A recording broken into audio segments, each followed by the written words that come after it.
Hi, good morning, ladies and gentlemen. Please be seated. We're back on the record in the matter of the state of Georgia versus Khalif Adams et al. In 22 SC 183572. Go ahead and take roll for the morning. All right, Mr. Stillwell, Mr. Boston, Mr. Sharp. Good morning, gentlemen. All right, Mr. Williams, Mr. Steele, Mr. Adams, and Ms. Renard. Good morning. All right, Mr. Kendrick and Mr. Weinstein, good morning. Mr. Huey and Mr. Matthews Sr., good morning, sir. All right, Mr. Nichols, Ms. Westmoreland, and Mr. Harvey, good morning. All right, Mr. Ryan and Misty Williams, good morning. All right.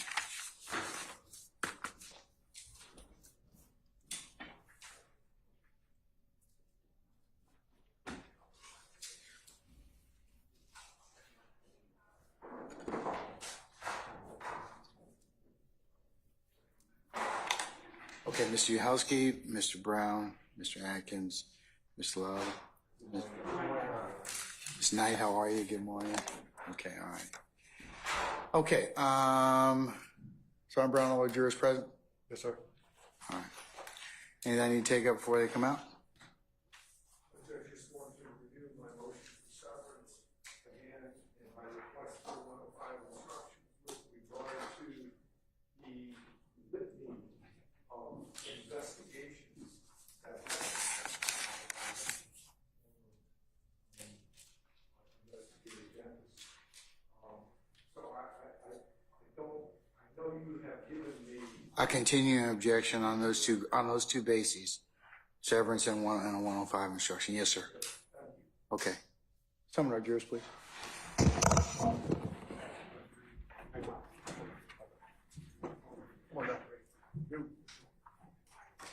Can we recall our witness too, please?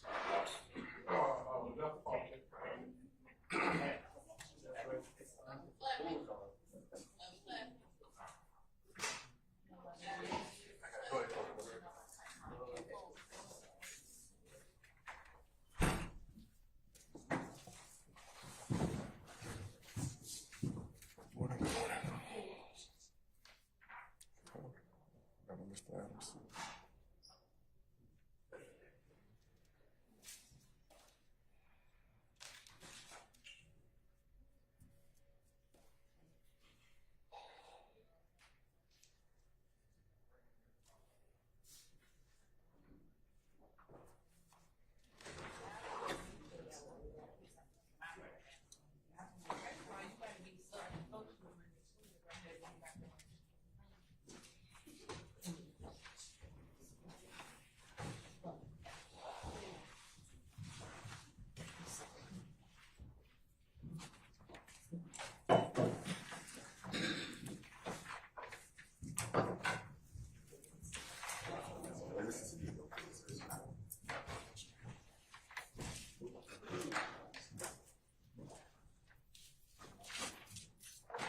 All right, ladies and gentlemen, please be seated.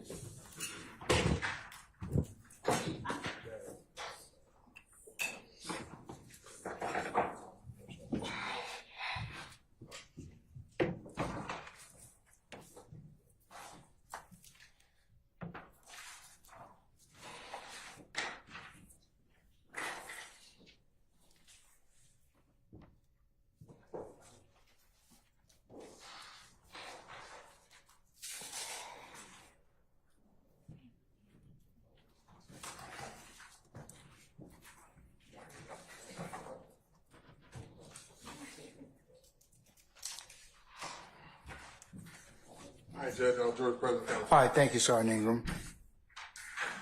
Good morning, ladies and gentlemen, jury. Good morning. All right. Good morning, retired Detective Dennis. Sir, you're still on the oath, okay? Okay. All right. Mr. Adams?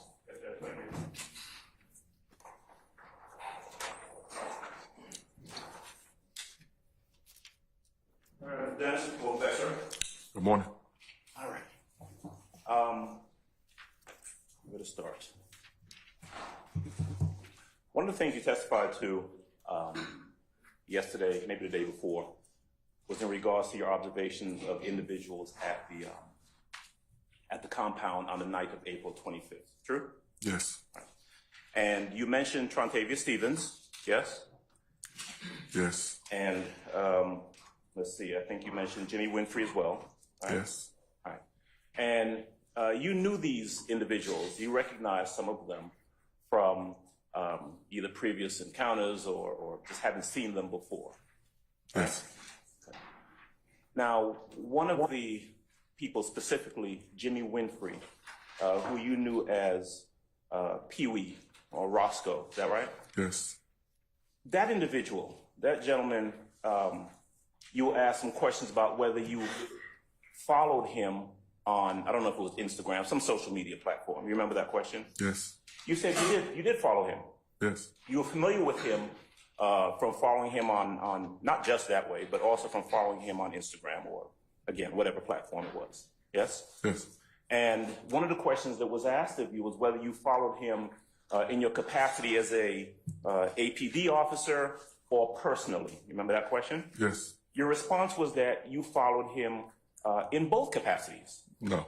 No? You didn't I didn't say- even have Instagram back in 2015 personally. What was the social media platform that you followed him on? Instagram. Okay. So help me refresh my memory. Didn't you testify earlier, a day or so ago, that you followed him on social media in both your capacity as an APD officer as well as personally? I couldn't follow him with my personal because I didn't have Instagram, a personal Instagram account at that time. All right, So maybe I did not say, I don't recall saying that. you don't recall saying, okay. But you knew him, right? Yes. And you knew him personally. When I say personally, you all didn't hang out and go to Buffalo Wild Wings together, but you knew who he was. Correct. In fact, so much so that when you saw him that night, you went up and you shook hands with him. I didn't go up to shake his hand. He came up and shook my hand. Oh, you all shook hands. Yes. Right? There wasn't anything wrong with that. No. There wasn't anything wrong with you associating with this person that you knew in whatever capacity, right? Correct. You had seen him previously at other venues. Yes. You knew that he was someone who was kind of in the, I don't know what, club music industry of some sort. Is that true? Yes. Okay. And so you knew that he was either a burgeoning, budding, he was a rapper. I didn't know that he rapped at the time. Okay. You came to find out that that was the case. Yes. Okay. At the time that you saw him, you knew that he was in whatever form or fashion involved in the music industry, right? Yes. Okay. Now, and there's nothing wrong with you shaking his hand, being associated with him or talking to him. Your Honor, I found informed about something being wrong. I'll sustain the objection. Just rephrase, Mr. Adams. Okay. At any rate, when you saw him that night, you interacted with him. Yes. Okay. When you saw some of the other individuals you referenced earlier, you either said something to them or interacted with them in some form or fashion. Yes. Trontavia Stevens, were you aware whether he was at the compound that night celebrating his birthday? No clue. You don't know why he was there. I didn't. You don't know why anybody was there. I did. There were hundreds of people there at the compound that night. Yes. And as you described it as I think you described it as either an urban or an inner city, maybe you said hood, neighborhood type of establishment, right? Yes. Where people come and hang out for whatever reason they want to hang out. Correct. Okay. Now, the video that we saw yesterday, right? Remember I asked you some questions about the halftime video? Yes. Okay. Now, you testified that you don't know anything about the makers of that video or the producers or anything like that. Is that true? Yes. Okay. Now, you would similarly not know anything about any promotional videos that would have been made to advertise any upcoming appearances or tours for Mr. Williams, would you? That's not attendance. I sustain the objection. Okay. You were shown a video where Mr. Williams is talking about his coming appearance in Louisiana. Is that right? You remember that? Yes. Okay. Now, you're not suggesting that there's anything wrong with someone putting out a promotional video for their Your upcoming Honor. concert, would you? Form of the question. I sustain the question. You can rephrase. Are you aware of whether that was a promotional video or not? It appeared to be. Okay. Are you aware of whose direction or at whose direction that video was produced? What do you rephrase? I don't understand what you're asking. Okay. Do you know whether or not some management of Mr. Williams suggested that that video be made to promote his upcoming appearance in Louisiana? I don't know.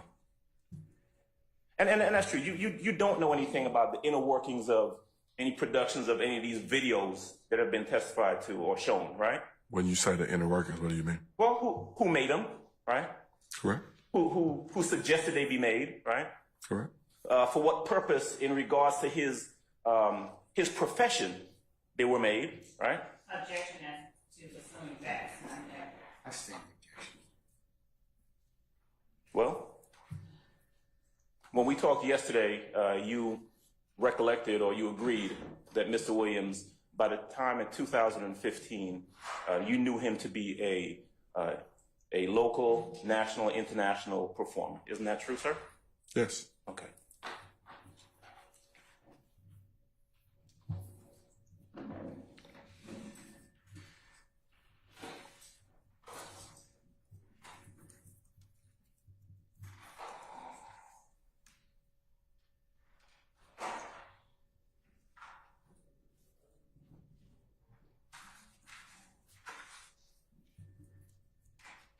Now,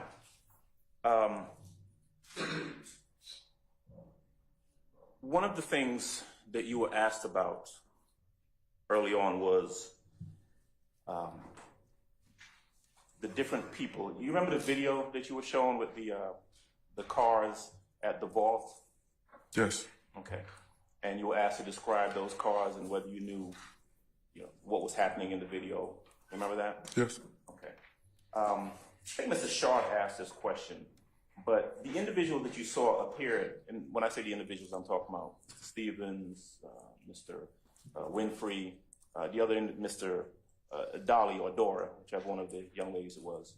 Mm-hmm. They showed up at different times at the compound, is that right? I saw them at different times. You saw them at different times. You don't know when they showed up? I don't. Okay.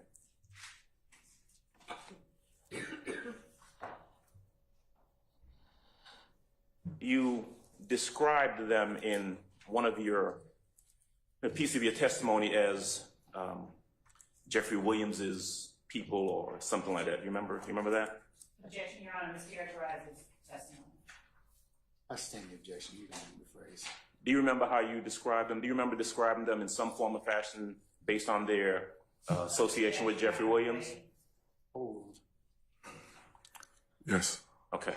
Now, it is true that you know that certainly Jeffery Williams knows and is associated with his sisters, right?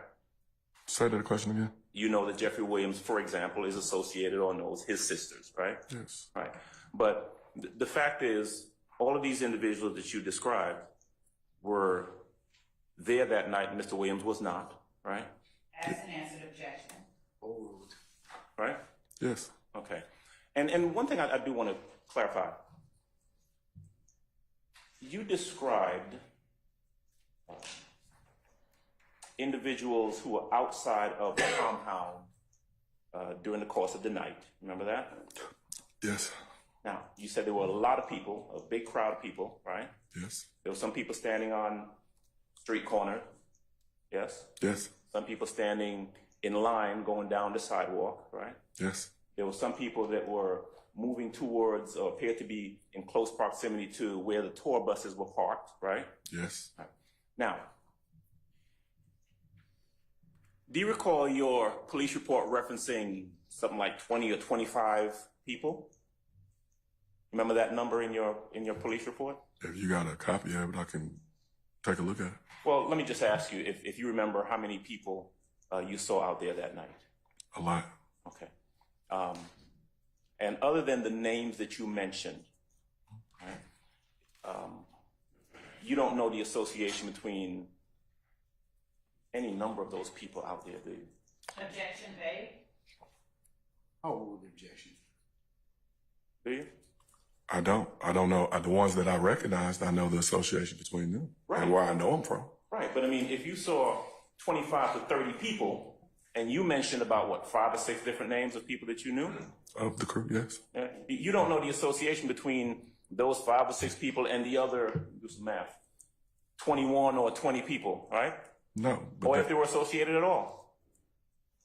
if I'm working and I appear to see a group of people congregating together, and it appears that they're together, then one could make the assumption that they're all together. Right, so if you see 25 people on the street corner, you're going to associate that all 25 of those people are associated with each other, as opposed to them just being in the same proximity? That's a strong possibility, but on that night, I saw the people that I recognized and people that I didn't recognize standing together on the same corner. Right.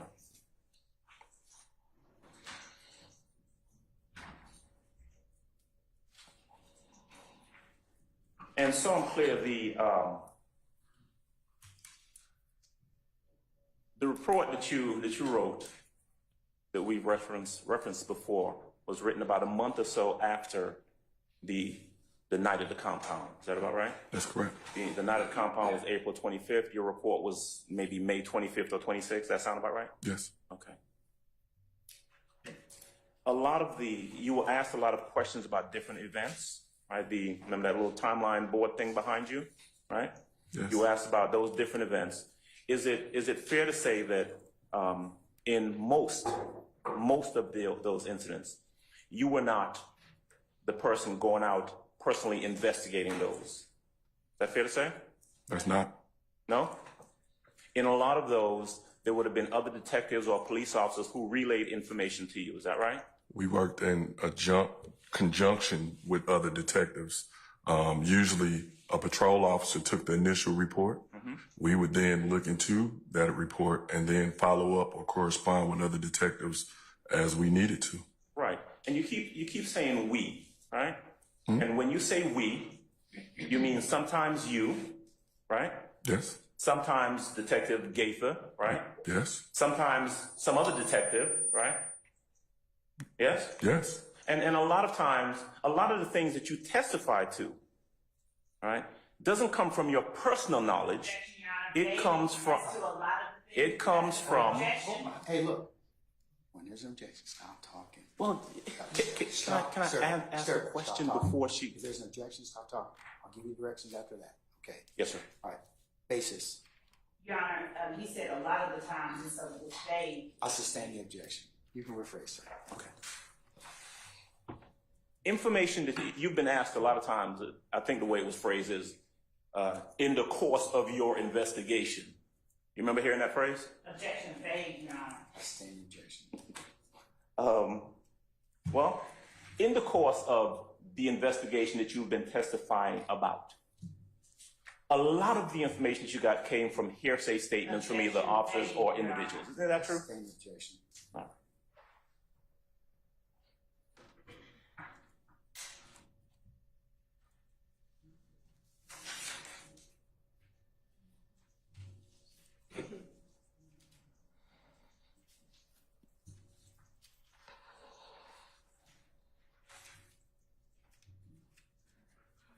One moment, please. Yes, sir.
Thanks, Judge.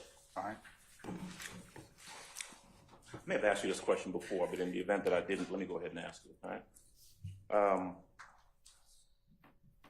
Did I hear you correctly that you don't know the time frame between which this Lil Wayne tour bus shooting occurred and the halftime video, when it was released? I don't know the exact date, no. Okay.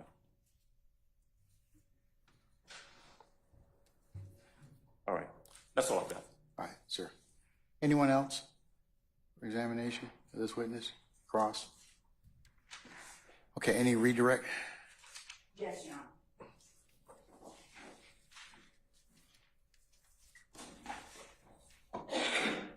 Detective Dennis, you were asked on cross-examination a question by Mr. Sharp regarding seeing Mr. Stillwell at the compound the night of the 20th or the morning of the 26th. Do you remember that? Yes. And did you recall saying something akin to you hoped that he had gone inside and had a good time or something like that?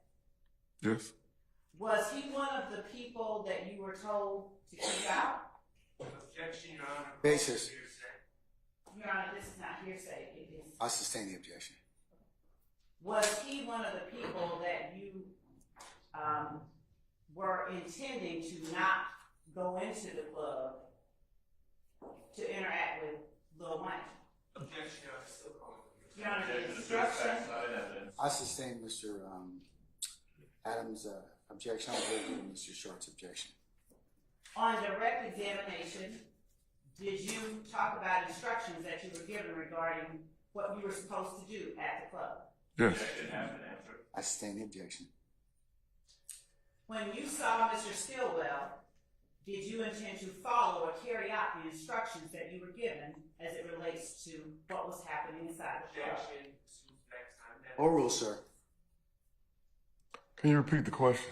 When you saw Mr. Stillwell, would you tell the jury whether you intended to carry out the instructions you have been given as it related to who to let in or not let in the club? For myself, I was working traffic, so I wasn't at the entry point into the club.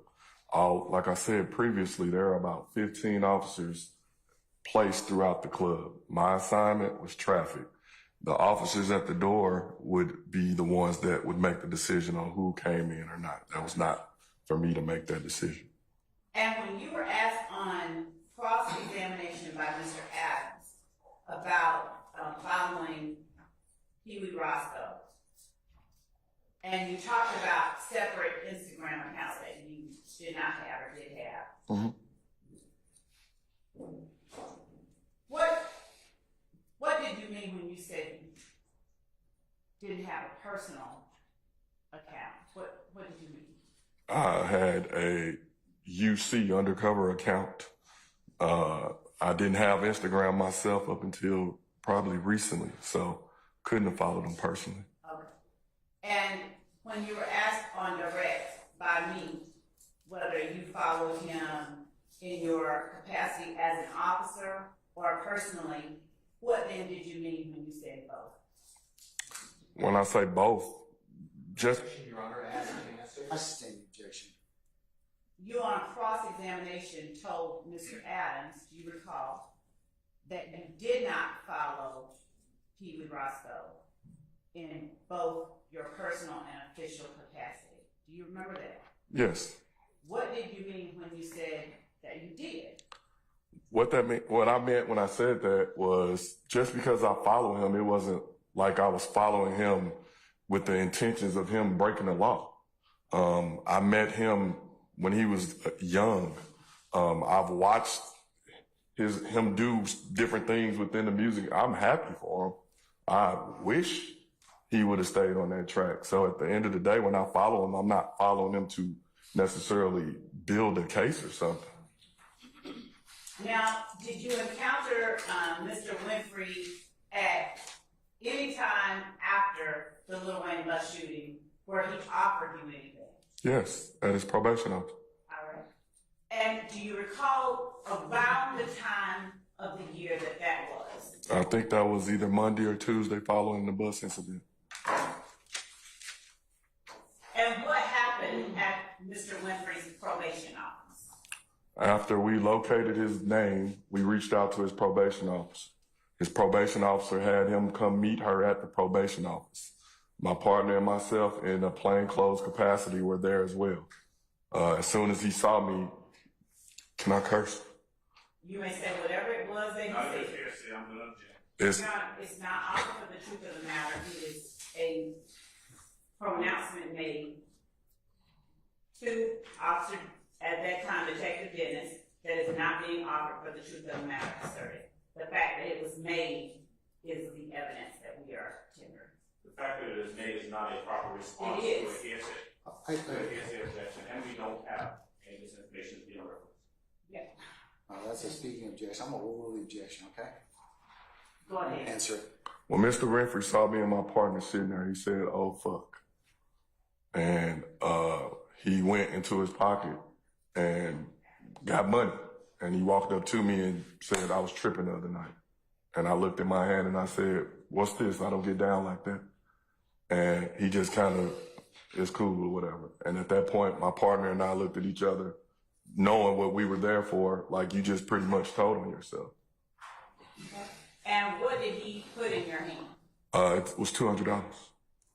And was it in what form? Do you recall what form it was in? I believe it was two $200 bills. And what did you do with the $200? I put it in a, Overrule, sir. Go ahead. I put it in an evidence envelope and sealed it up and initialed it and put it in my file. All right.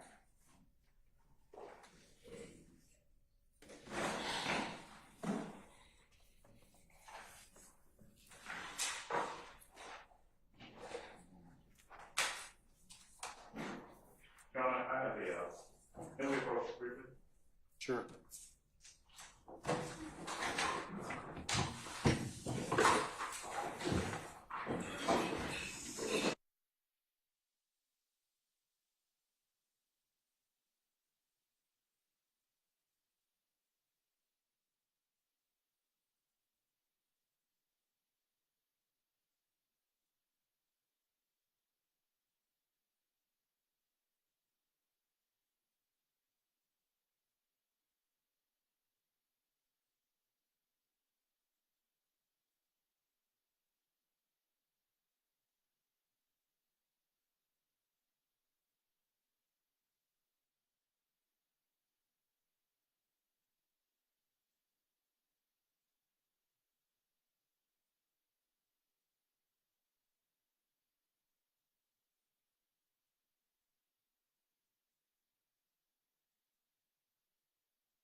124 Echo, and Your Honor, for the record, the state has cut it open at the bench.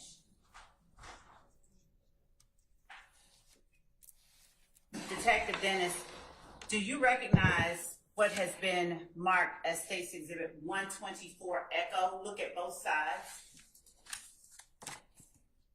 Yes. How do you recognize State's Exhibit 124 Echo? It's an evidence envelope with the case number and my unique ID number on it. And did you do anything with State's Exhibit 124 Echo back in 2015 as relates to the Little Wayne bus shooting incident? I put Jimmy Pee Wee Winfrey on it, and then I put the evidence marker on it, initialed it, and put the date on it. And did you seal that envelope up that is labeled State's 124 Echo? Yes. Now, do you see, just for the record, that there's a sliver of the envelope that is now disconnected from the main envelope? Yes. All right. Was that the way that you left it, or did you leave the envelope fully intact? Fully intact. All right. And other than this sliver being cut from the bottom, are there any changes to this envelope from when you sealed it back in 2015? No. Your Honor, the state tender State's Exhibit 124 Echo as evidence. Any further objection to 124 Echo? No further suggestion in regards to this cover. Okay, all right. 124 is, Echo is admitted. Objection. Thank you. Detective Dennis, since we've now cut the bottom out, would you please pull out whatever is in 124 Echo?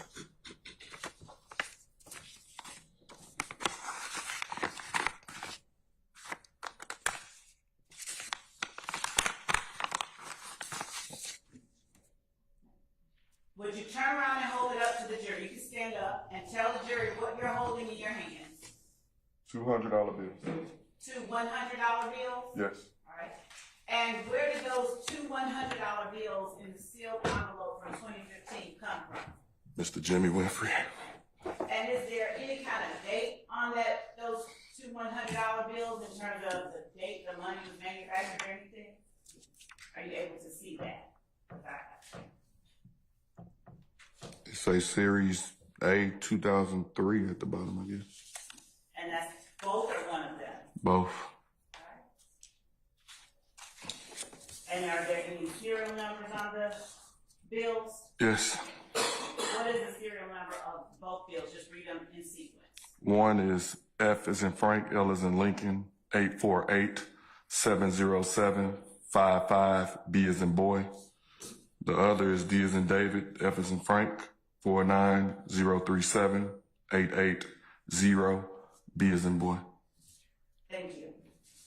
Why did you put those two $100 bills into an envelope and seal it up? Objection, relevance. Oh, sir. Because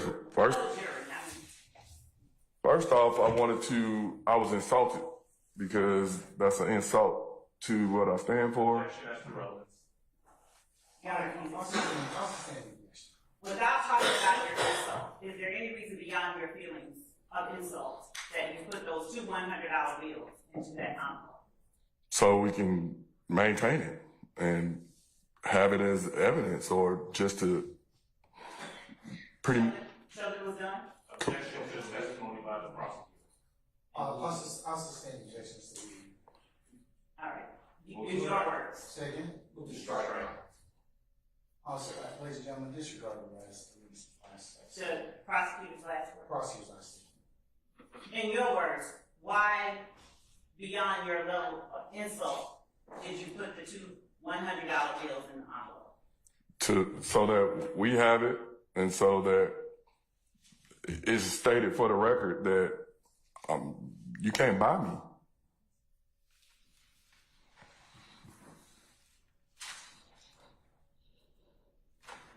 Why did you just give it back to him? Why? Yes, why? I don't know. At the time, we were there trying to get other information and just interview him, pretty much, or set up an interview. You were also asked on cross-examination. Put it back. Thank you. This is states 124 Echo. I'm gonna put this bottom part into $100.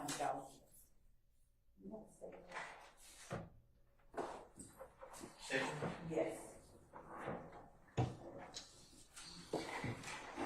For the record, Your Honor, I'm just placing 3 staples at the bottom.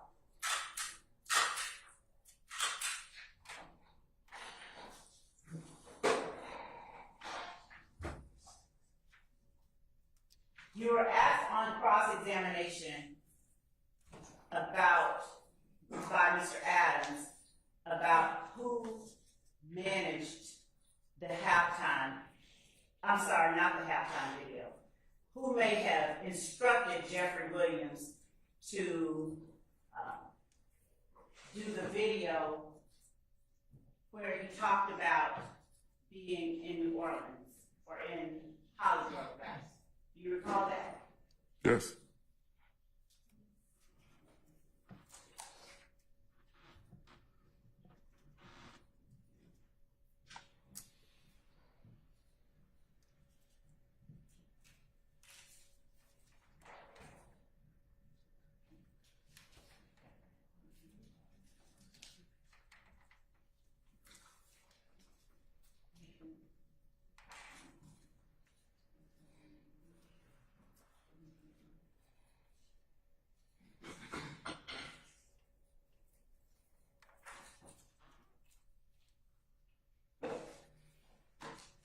Just one moment.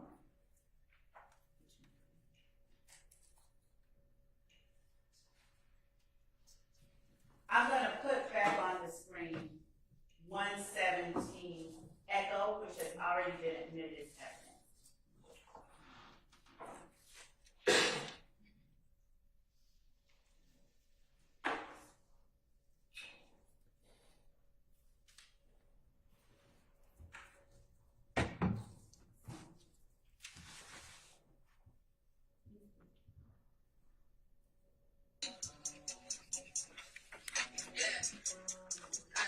Yeah, YSL.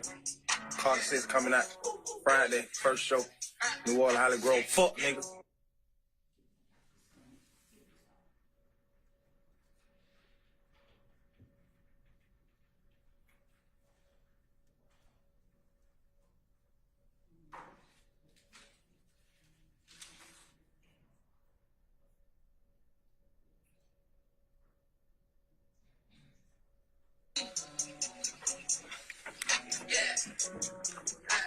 Yeah, YSL. Carter 6 coming out Friday, first show. New Orleans, Holly Grove. Fuck, nigga. Meet me there, baby. Beat me there, you did. Man, with them dicks, too, nigga. Yeah.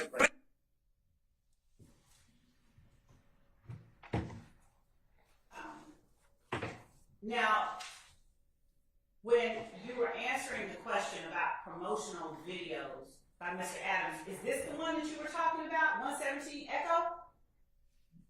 I believe so. All right. Now, do you know whether that's a promotional video? No. Do you know? Oh, I'm sorry.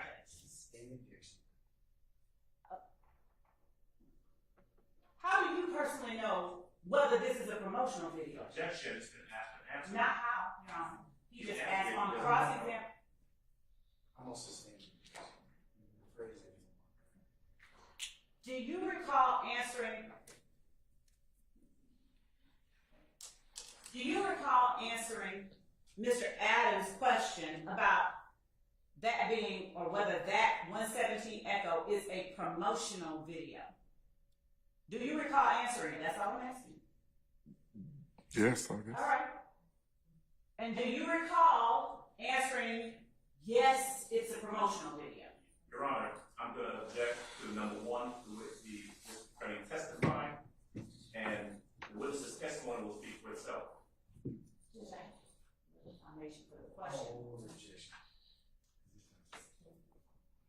Do you recall answering, yes, it was a promotional video, it appeared to be a promotional video? I don't recall if I answered yes or no. Okay. Say you did. Say yes, it's a promotional video. Do you have any personal knowledge? Yeah, that. Okay.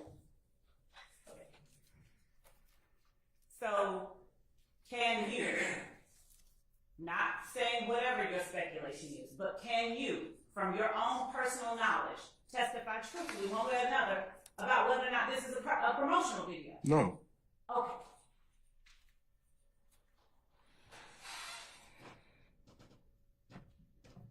And can you, through your own personal knowledge, testify truthfully about whether anyone other than Jeffery Williams told Jeffery Williams to say what he said in that video? No. Objection to the form of the question. That's the same question. Who was talking in the video? Jeffery Williams. Who? Jeffery Williams. And for the record, does he say anyone told him to say what he says in the video? No. And for the record, is there anybody whispering anything in front of him or in his ear as he's speaking into the video? Basis. Question. Video will speak for itself. That's the same.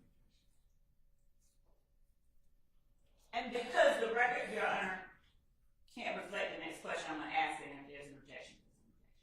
For the record, is there... That question is speaking question of the court. I don't know what that is.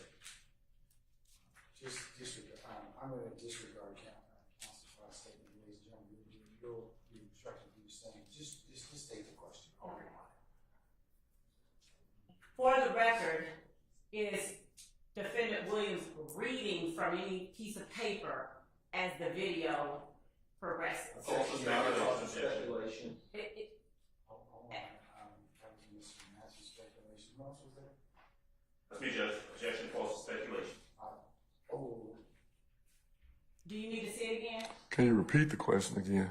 For the record, while Mr. Williams, Defendant Jeffery Williams, is speaking on this video, is he reading from any piece of paper? No.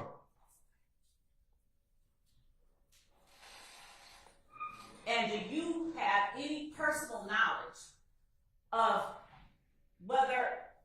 anyone instructing people to stand behind Mr. Williams with guns? No. But do you see that in the video? Yes. And did you all have to do anything special, hack any pages or anything like that, other than go on a public website and find the video? That's the same objection. I will rephrase. Did you, as a gang detective, have to do anything beyond go on a public webpage to find the video? That was Mr. Sharp, Mr. Matthews, and Mr. I'm going to sustain the objection. Did you have to do anything special to find or look at this video? Did you have to enter a password? No. Your Honor, vague, special, sir. I'm sorry, did you have to enter a password? No. Did you have to dial up any numbers or anything like that, get access to it? No. Did you have to turn on your computer Or phone? Yes. or phone? Yes. Did you have to go on a website? Yes. Was the website public? Yes. Open? Yes. Okay.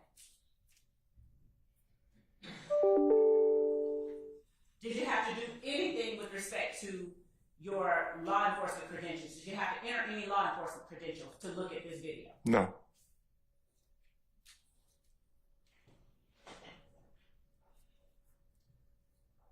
You were also asked by Mr. Adams about the halftime video that we saw yesterday. Do you recall being asked by Mr. Adams today about the halftime video? Yes.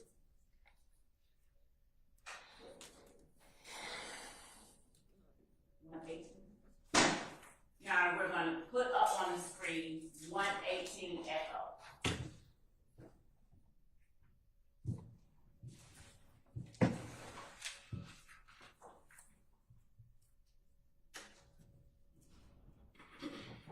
Where did you do that? Is that it? No, no. 118 echo was.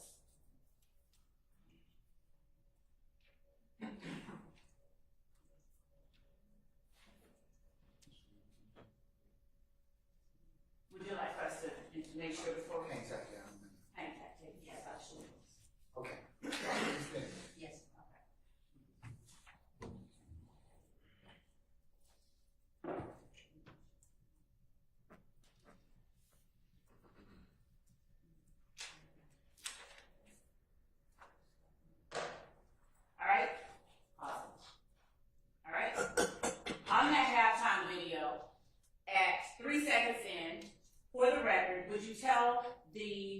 jury what is written on the screen.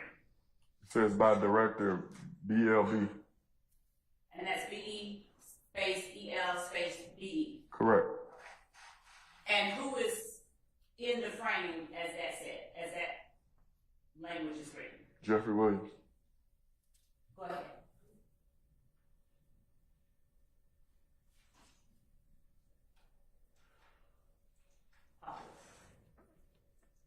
Pause it.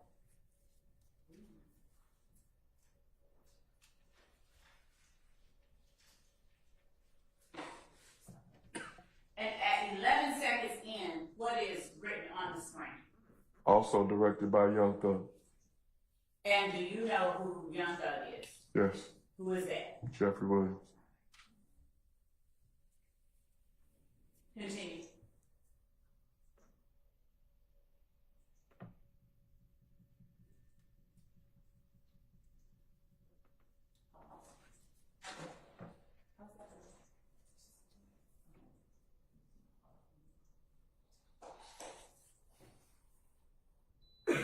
Did you at any time while watching this halftime video, and let me back up and ask, this video, was it also available publicly?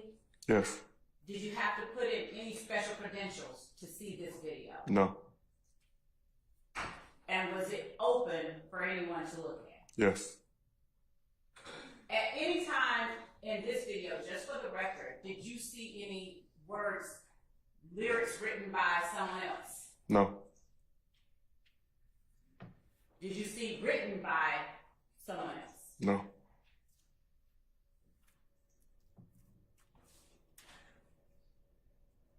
You were asked.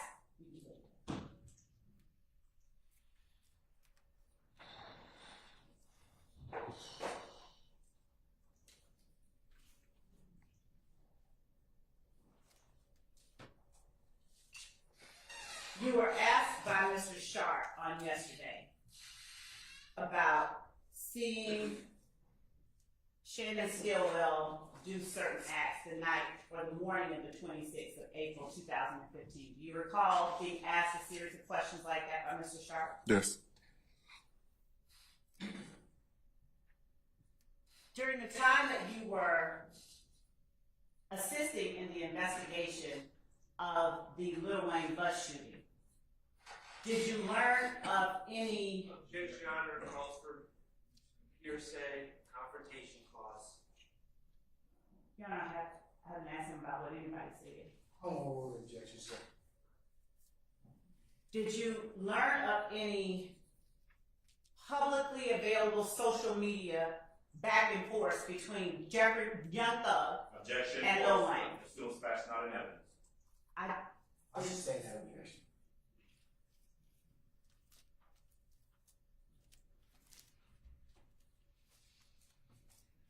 During your investigation of the Lil Wayne bus shooting, did your investigation reveal any publicly available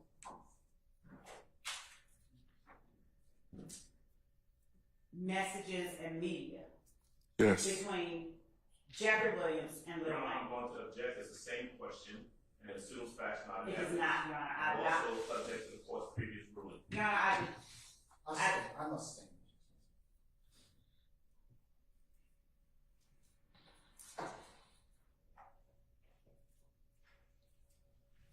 through your investigation, did you determine or make any determinations about the state of the relationship between Jeffery Williams and Young Thug? I'm going to object, and that calls for speculation, and again, it goes to the court's previous ruling. And Your Honor, asking for a direction, may I approach? Thank you.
Ladies and gentlemen, we've had a request for a bathroom break, so I won't tell you who, but can we take 10 minutes? Okay, all right.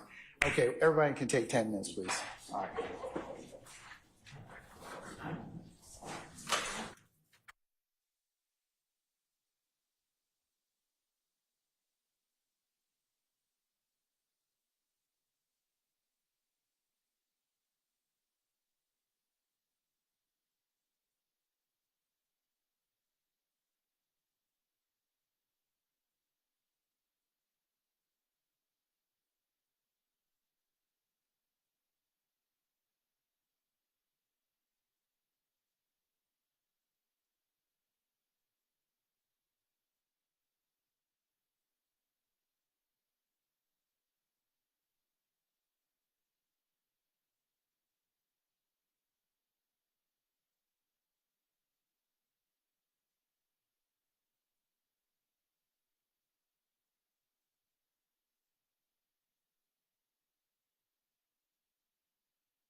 Still, Harvard, Miss D. Williams, there she is. Matthews is not in here. Okay. Okay.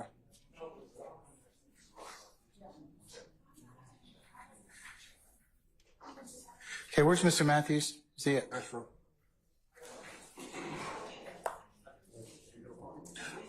Oh, there.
You all could gather your thoughts, please. Yes, Mr. Sharp. Your Honor, thank you. I believe the state will be seeking. I'm sorry? They couldn't hear me. Okay, all right. I believe that the state will be seeking to admit what is State's Exhibit 123E, which is a video of my client making those comments about the game. You remember what we're discussing? Yes, sir. Okay, that was subject to litigation. So, first of all, for the record, when you ruled against me a couple days ago, I said, okay, saying I understood the ruling. My learned colleague, Mr. Steele, informed me that that could be confused as acquiescence on the record. So I want to be clear that I am not acquiescing to the playing. I'm maintaining all my prior objections. You objected, and I think Right. your objection's been maintained. Okay, I just didn't want that. Okay. No, I'm going to admit it over your objection. Okay. Or subject to the objections that you've Okay, made already. thank you. For purpose of the record. And the other issue I have, Your Honor, is the video that they're seeking to play is a video that was captured off of social media. The problem is it has the video, which I understand Your Honor is let in, but then it also has this alleged tweet from my client, and I have two issues with that. First, this, to my knowledge, this was not subject to a search warrant or even an investigator going on my client's Twitter page and pulling this tweet. Was it public? Well, Was it public?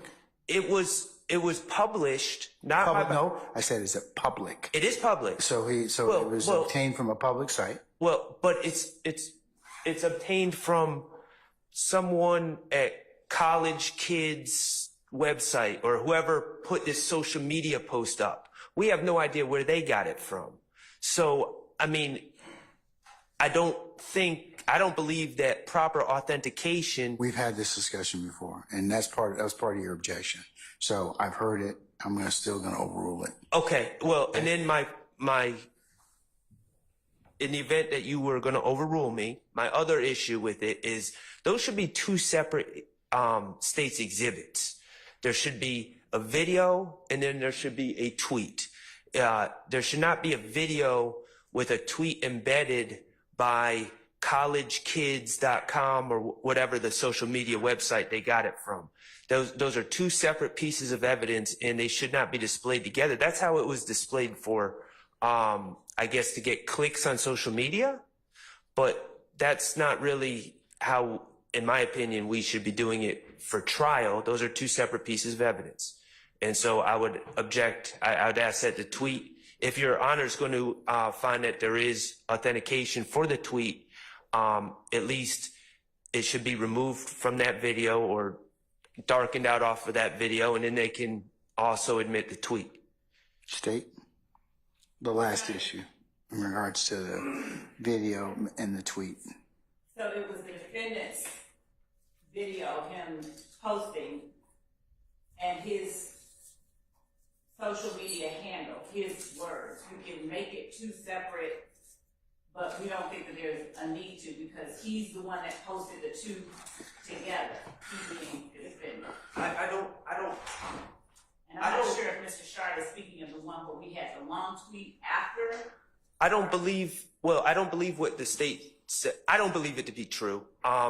Because this is a professionally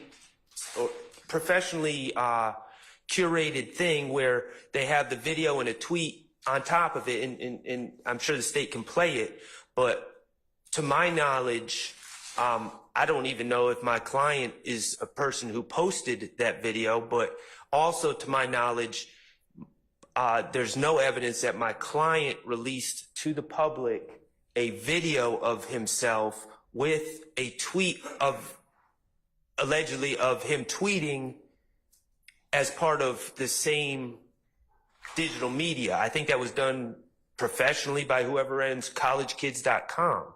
And, collegekids.com is not really the entity that should be preparing the evidence for this case. And if it's two different pieces of evidence, they should be presented separately. All right. If that's all you have at this point in time, Mr. Shaw, is that it? That's it, and all my prior objections. All right. I'm going to overrule your objection, okay? All right. I understand. All right. Can we get our witness, please? Before that occurs, State showed us a while ago what they're marked as State Exhibit 125 Echo, which purports to be items that we discussed with the court previously. They are videos of Mr. Williams. The first one, recognized, we discussed that has Mr. Williams talking. The second one also has Mr. Williams talking. There's a third one, and these are all stitched together as one video. Goes from one into the next, into the other. I don't know how they put it together, but the third one appears to be depiction of Mr. Williams rapping over a Future's a rap artist, song. And I don't believe, and maybe I can be corrected, I don't believe that last image or video has been litigated in regards to this admissibility. I recall the first two, and the court ruled on those. We said that those two can be admitted over our objection, but I do not have a recollection that we've actually addressed that third one. Obviously, our position would be that I oppose it. I object to it for all of the same objections that we made in regards to the other two videos. But unless I can be corrected, I don't believe there's been any adjudication, any ruling on that third one that they've put together as part of State's Exhibit 125E. And Your Honor, just to keep things moving, we don't have to, and we will not, at this time, attempt to tender that portion of this video for those reasons, just to not have it something that holds things up. So for the record, the exhibit number will be State's Exhibit 125 Echo. The first 9 seconds, the first 31 seconds of State's Exhibit 125 Echo are the exhibit that we've just played for the jury, that is 117 Echo. And the second portion is a total of 16 seconds through 31 seconds, which is the part that Mr. Adams is speaking of. And what we will do, therefore, is not play the last part that he says has not been litigated. All right. It's not just that I say it has not been litigated. Okay, that has not been litigated. I'm not meaning to mince words. We won't play it. We won't play it at this time. We won't tender it. We won't try to publish it. We won't do anything with it. Right. But those reasons to keep Okay. it moving. All right, sir. Summon our jurors, please. And get our witness, if you wouldn't mind. Thank you.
Please be seated.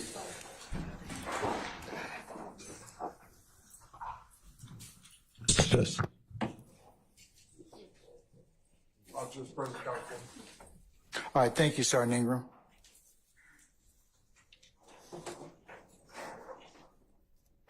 All right, Ms. Love, you can continue. Thank you. Detective Dennis. It's not on. Okay, I'm gonna go ahead. No, you can turn it on. I just said, you want to waste the battery. Thank you. It can go off. Detective Dennis, are you aware of social media posts by defendant Williams relating to the album or the mixtape that he was set to release during the time of the Lil Wayne bus shooting?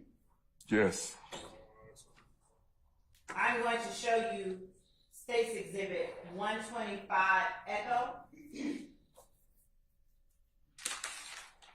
And Your Honor, this is from the timestamps 16 seconds to timestamp 31 seconds for the record.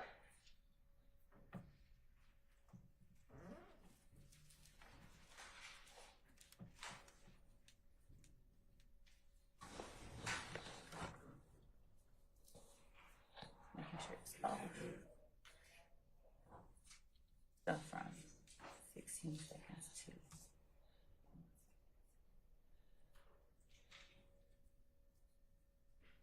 Before you show it, has it been admitted yet? No, Your Honor, we're not showing it till it's.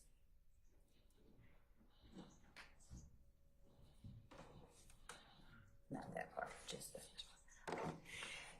Is 16 seconds through 31 seconds in the State's Exhibit 125 Echo one such video? Yes. And are you familiar with the person inside the video? Yes. Are you familiar with the person inside the video outside of their depiction in the video? Yes. And is the video an accurate reflection and depiction of the person inside the video? Yes. Your Honor, the state tenders State's Exhibit 125 Echo from 16 seconds in to 31 seconds in. Any further objection? That's down previous objection.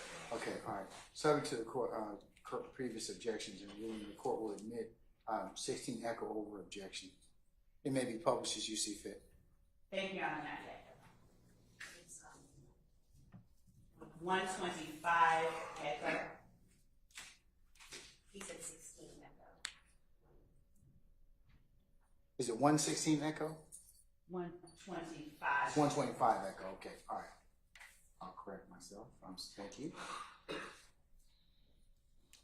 All right.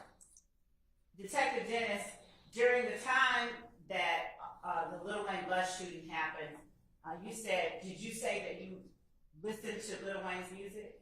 Yes. Okay. And were you familiar with the series of albums Lil Wayne had released prior to the time that his bus was shot up? Yes. Are you able to tell the jury the title of that series? Carter. And how did that series show itself? In other words, was it Carter A, Carter B, Carter C, or something? I'm gonna object. Basis. Based on speculation. He has a person.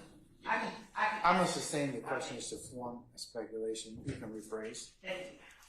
How are you familiar with the series that Lil Wayne released prior to his bus shooting? Carter 1, 2. No, don't say it. How are you familiar with the series that he released prior to his bus shooting? When you say familiar, what do you mean? How do you know what the series was? Did you listen to it? I've listened to it. I believe I have it on my playlist. I listened to it. And did you listen to all of the albums or the tapes in that series that you just mentioned, Carter? Yes. So what are the names of each album or release in that series? The Carter 2, 3, 4, 5. Something. Okay.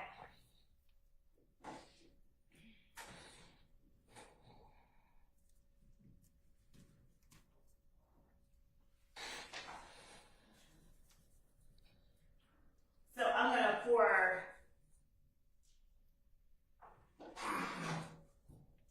Your Honor, I'm gonna play 1 through 31 of State's Exhibit 125. The first 31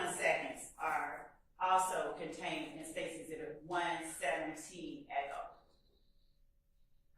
Then I would object as cumulative.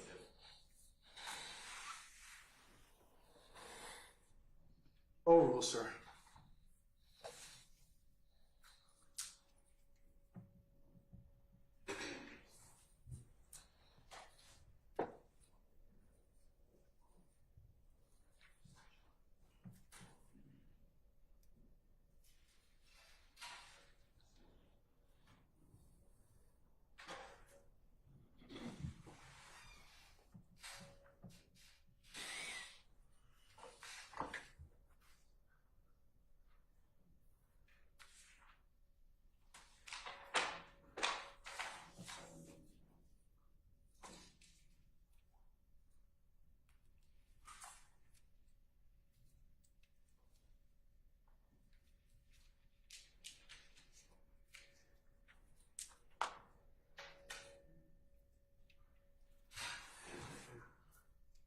Okay, you may play.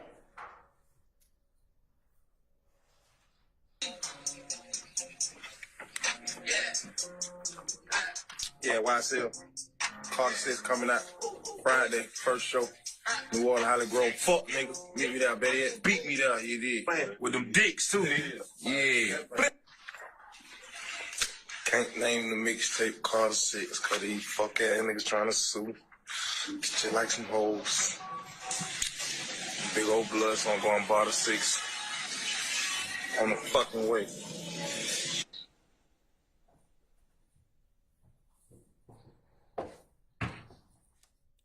As you stood there directing traffic for Lil Wayne's appearance that night, did you know of any lawsuit regarding Carter 6 and Barber 6? Yes. You did as you stood there directing the traffic? At that time, yes. It was national news. And you were asked by Mr. Sharp about seeing his client and seeing what he had done and whether or not you saw him do anything that was of interest to you. Do you remember that? Yes. That is not what was asked.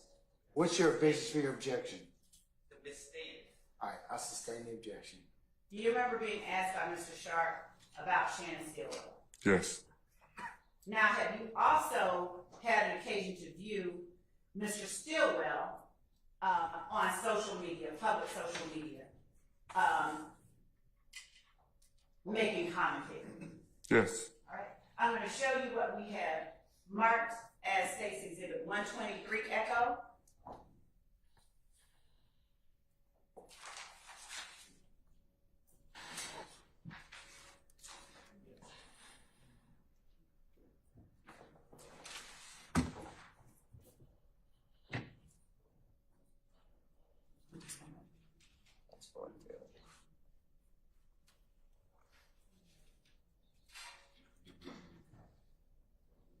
Do you recognize the persons depicted in State's Exhibit 123 Echo Yes. in the front of the camera?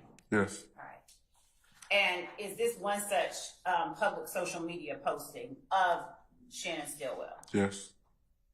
And do you recognize Mr. Stillwell outside of him being depicted in the video? Yes.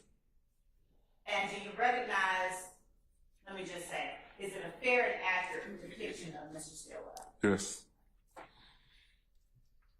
John, at this time, the state tender State's Exhibit 123 Echo.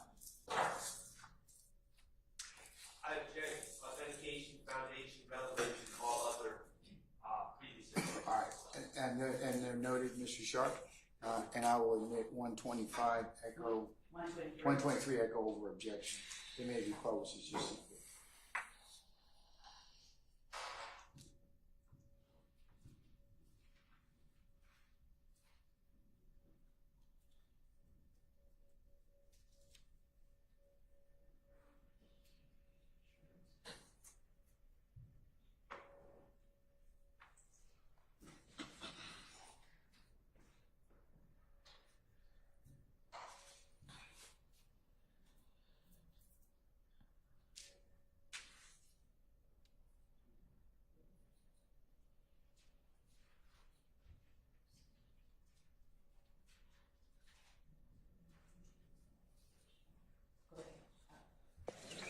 That same shit that got Biggie and Tupac killed, little fuck, nigga.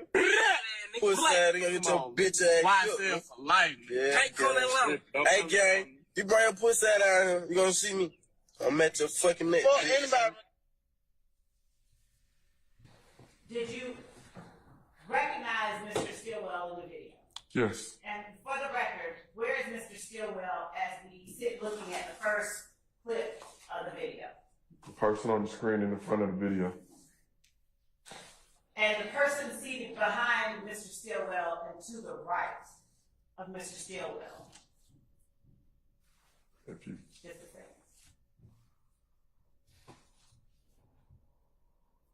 Right there. Right.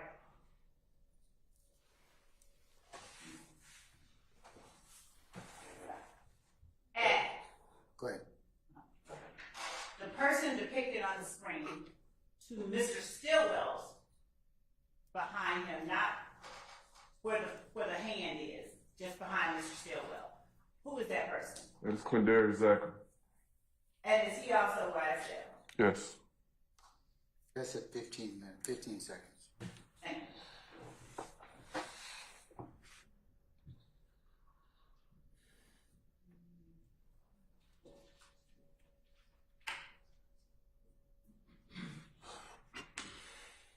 And that's at 7 seconds in.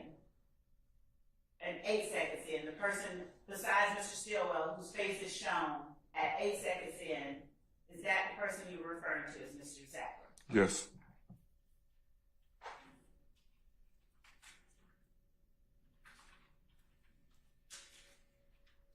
At that time that you were out there, did you know anything about the game and any lawsuits between about the barter six or the cart six? At the time you stood out there. Facts, not an evidence. I sustain the objection. Were you concerned as you stood on the street corner directing traffic at all about the game that night? No. And the game, to your knowledge, what is it? Just like a basketball game, or is it an artist, or is it something else? It's another rap artist. Another what? Rap artist. All right.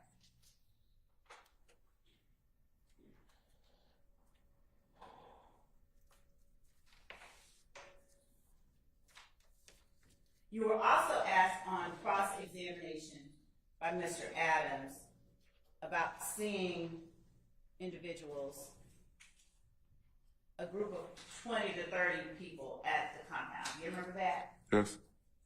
And when you spoke about seeing your report, would it refresh your memory as to what you said about the 25 or 20 to 30 individuals? Yes. I'm going to object. There's no question asked, but he's indicated he needs his recollection refreshed. I sustain the objection. Thank you. Do you recall speaking to the jury about a group of people with Pee Wee and Mr. Zachary? Yes. Do you recall saying that they had about 25 to 35 people with them? Yes.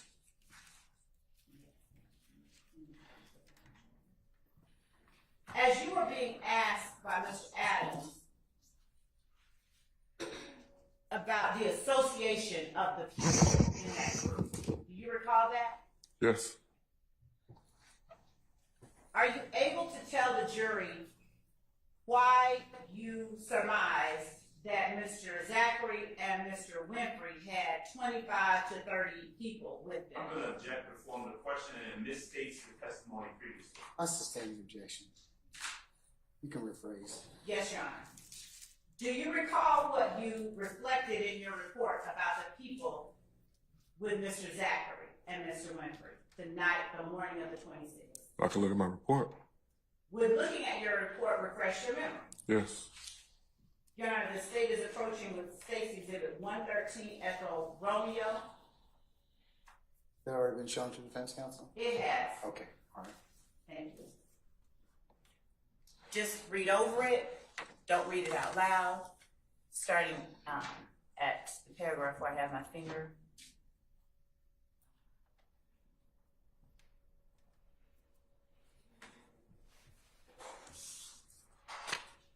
Actually, if I may. Start here. And then read to the end of the page.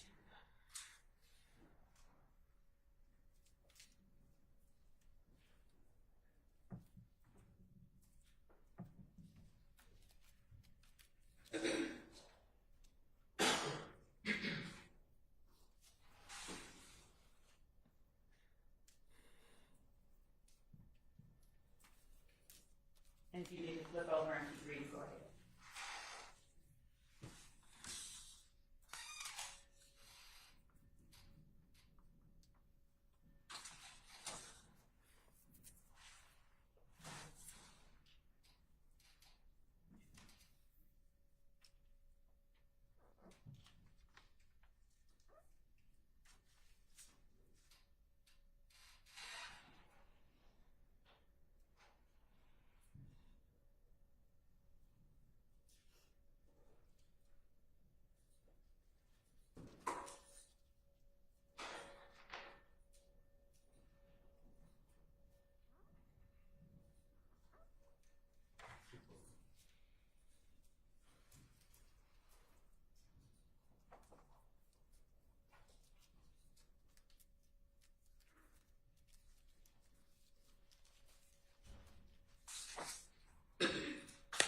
Has your memory been refreshed about what you wrote in your report? Yes.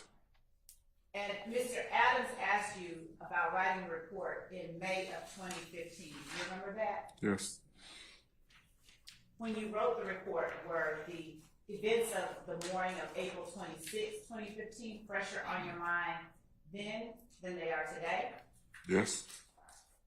And did you attempt to accurately document what you recall? Yes. Can object, these questions been asked and answered. I'll rule the objection, sir.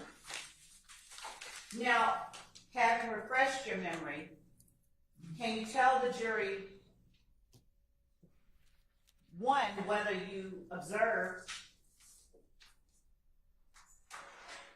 and documented that there were about 25 to 30 individuals? I sustain the objection, Mr. Foreman. One, whether you observed and documented the number of people who were with Mr. Winfrey and Mr. Zach? Yes. And what number of people was that? 25 to 30.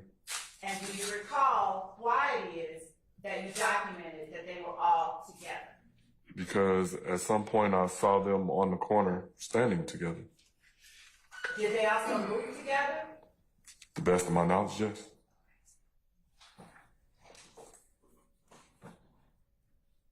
And did you recognize people in that group besides Mr. Zachary and Mr. Winfrey as members of YSL? Yes. And did that group of people at any point begin to walk towards Lil Wayne's tour bus? Yes.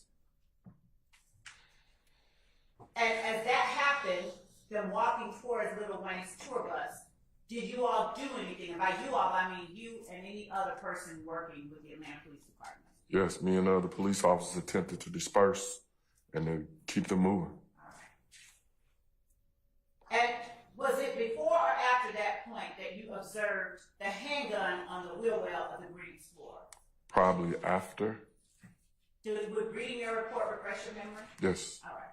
Would you just go ahead and turn to the page beginning of, right? Well, that's been asked and answered already. We'll move on to I something can't. else. Thank you. Thank you. Let's start that last question. Okay. No.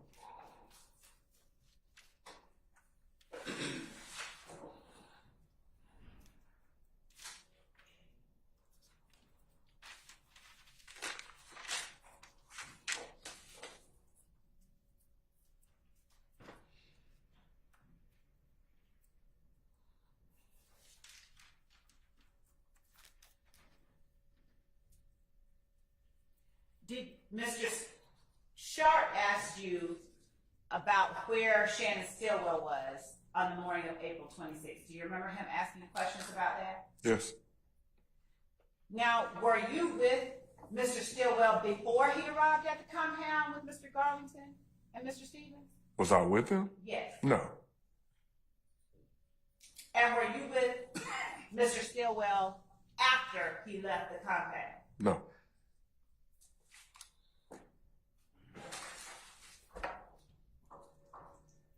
And other than seeing him there at the compound, do you have personal knowledge of all the places that he went the morning of April 26, 2015? No. You were asked about a white truck by Mr. Adams and I believe Mr. Sharp. Do you remember that? Yes. Do you have personal knowledge of who may have been in a white truck at the time of the Little Wayne bus shooting? No.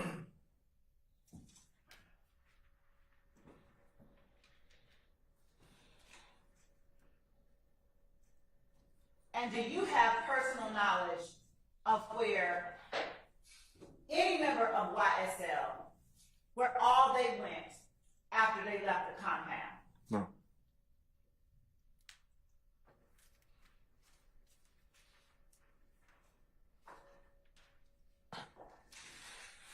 When you were asked by Mr. Adams about the shootings that occurred on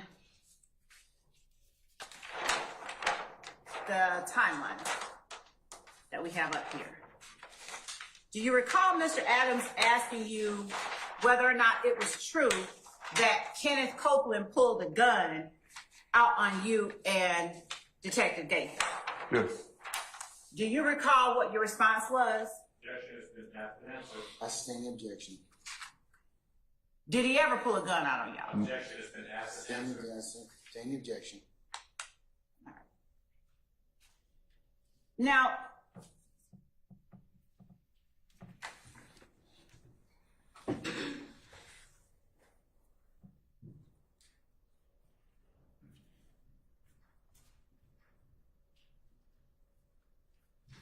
all of the shootings that you and Detective Gaither and the gang unit investigated after the murder of Donovan Thomas,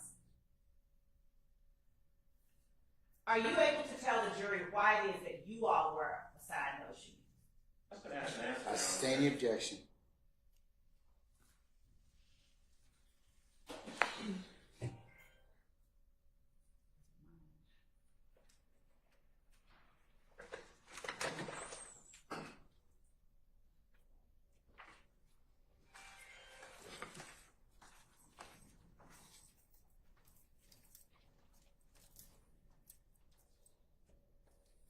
Did you investigate any of those shootings that you investigated after the murder of Donovan Thomas in any way different based on which group you felt committed the acts No. that were alleged? No. Just one moment.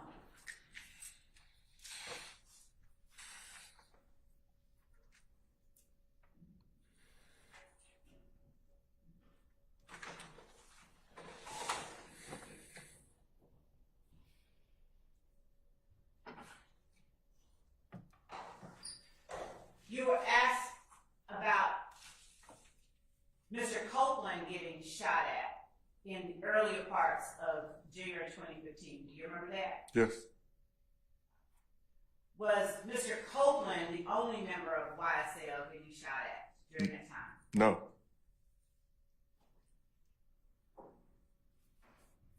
Did you make the same efforts to identify assailants when YSL was the victim as you did when YSL was the aggressor? That's been proper bolstering. I sustain the objection. Did you make equal efforts to identify assailants even when YSL was the I'm victim? going to object to the same question. And I'll sustain the objection. Sure.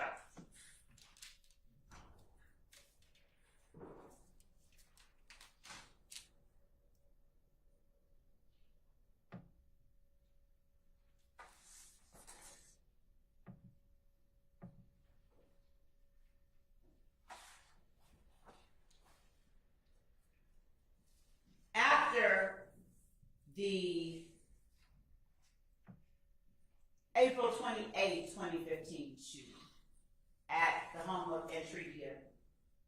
You shook your head. After Entrevia Smith's home was shot at, did you tell the jury about media that she gave to you? I'm not sure. But Did she give you something? yes. What did she give you? She gave me a video, social media post from Antonio Sledge and Quindarius Zachary, basically antagonizing Kelvin Watts in if game.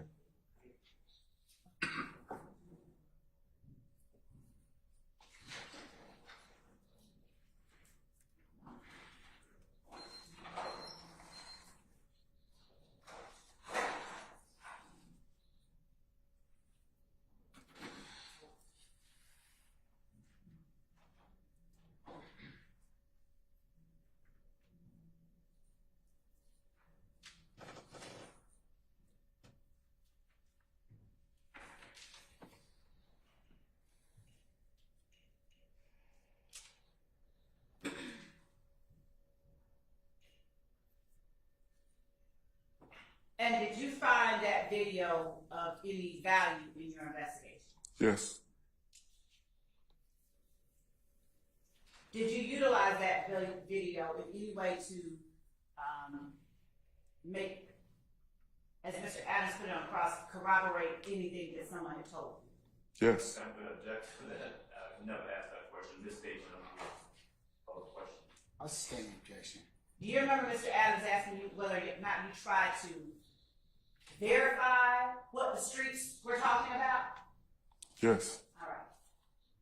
Did you use that video in any way to verify things that the streets had been talking about? I'm going to object improper mischaracterization of the question. I'll sustain the objection. All right. Did you utilize that video to further investigate crimes committed by YSL? Yes.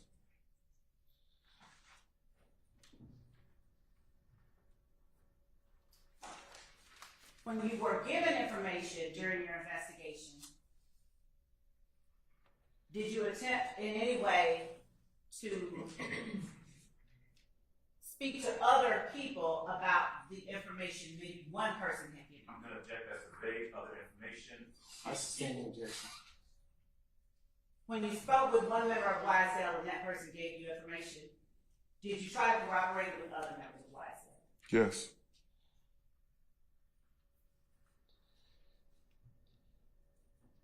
At times were you able to actually do that, corroborate? Yes. Objection, Your Honor, hearsay. Oh, sir.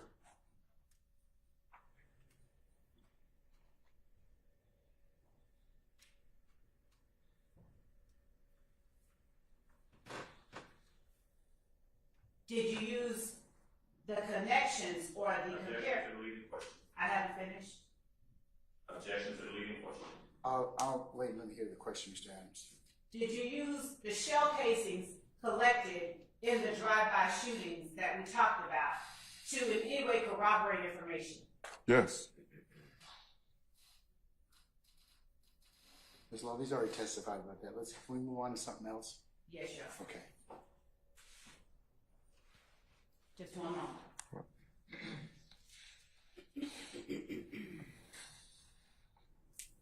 Thank you, Your Honor. That's all I have. Redirect, or we should say recross, Mr. Sharp.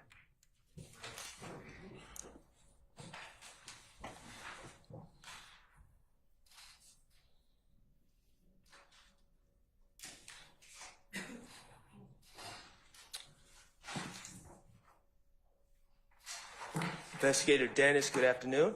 Good afternoon, Mr. Sharp. All right. We've been talking about a white truck. And you did not see one on April 25th. Objection asked and answered by Mr. Sharp. I'll sustain the objection. That's fine. Is it fair to say that you were confused about why I was asking about a white truck? Objection, Your Honor, as to vague and improper questioning. You may be confused. I'll sustain the objection, Mr. Form. You can rephrase, sir. Okay. Did you know why I was asking about a white truck yesterday? Objection, relevance. I'll sustain the objection. You were involved in the investigation of the bus shooting? Objection asked and answered many times. That's been asked and answered, Mr. That's great. Thank you.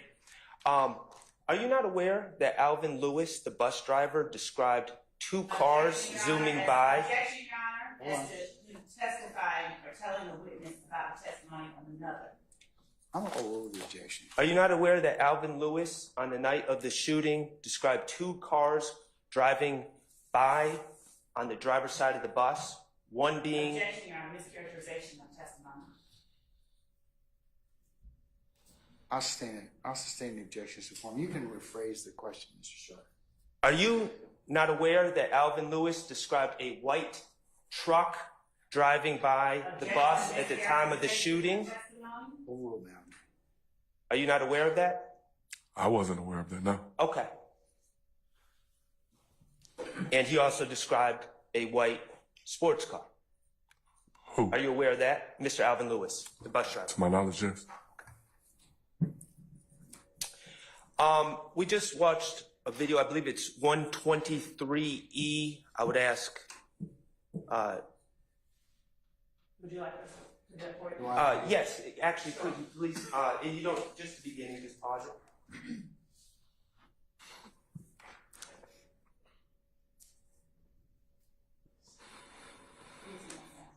No, I thought you wanted to play it. I just wanted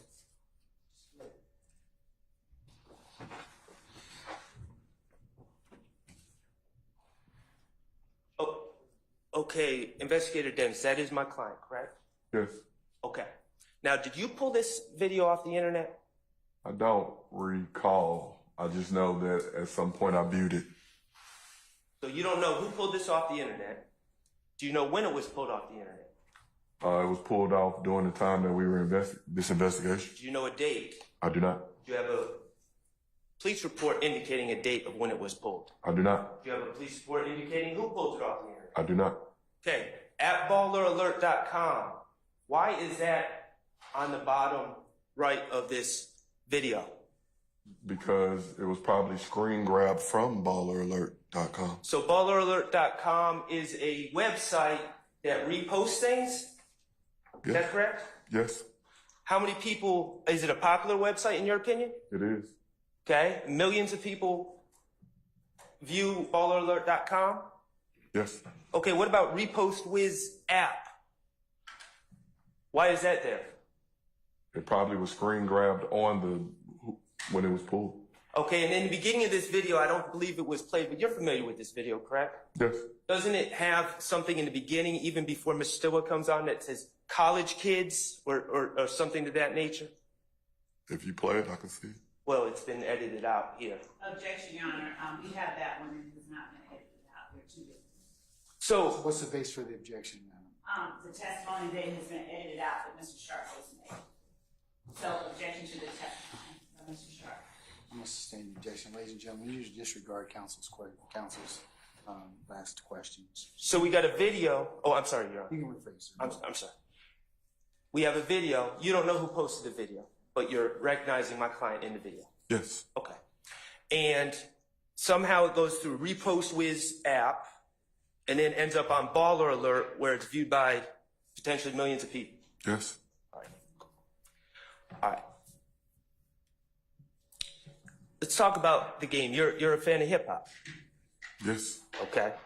Now, the game, as I understand, his government name is Jason Taylor. Do you know that to be a fact? Don't know.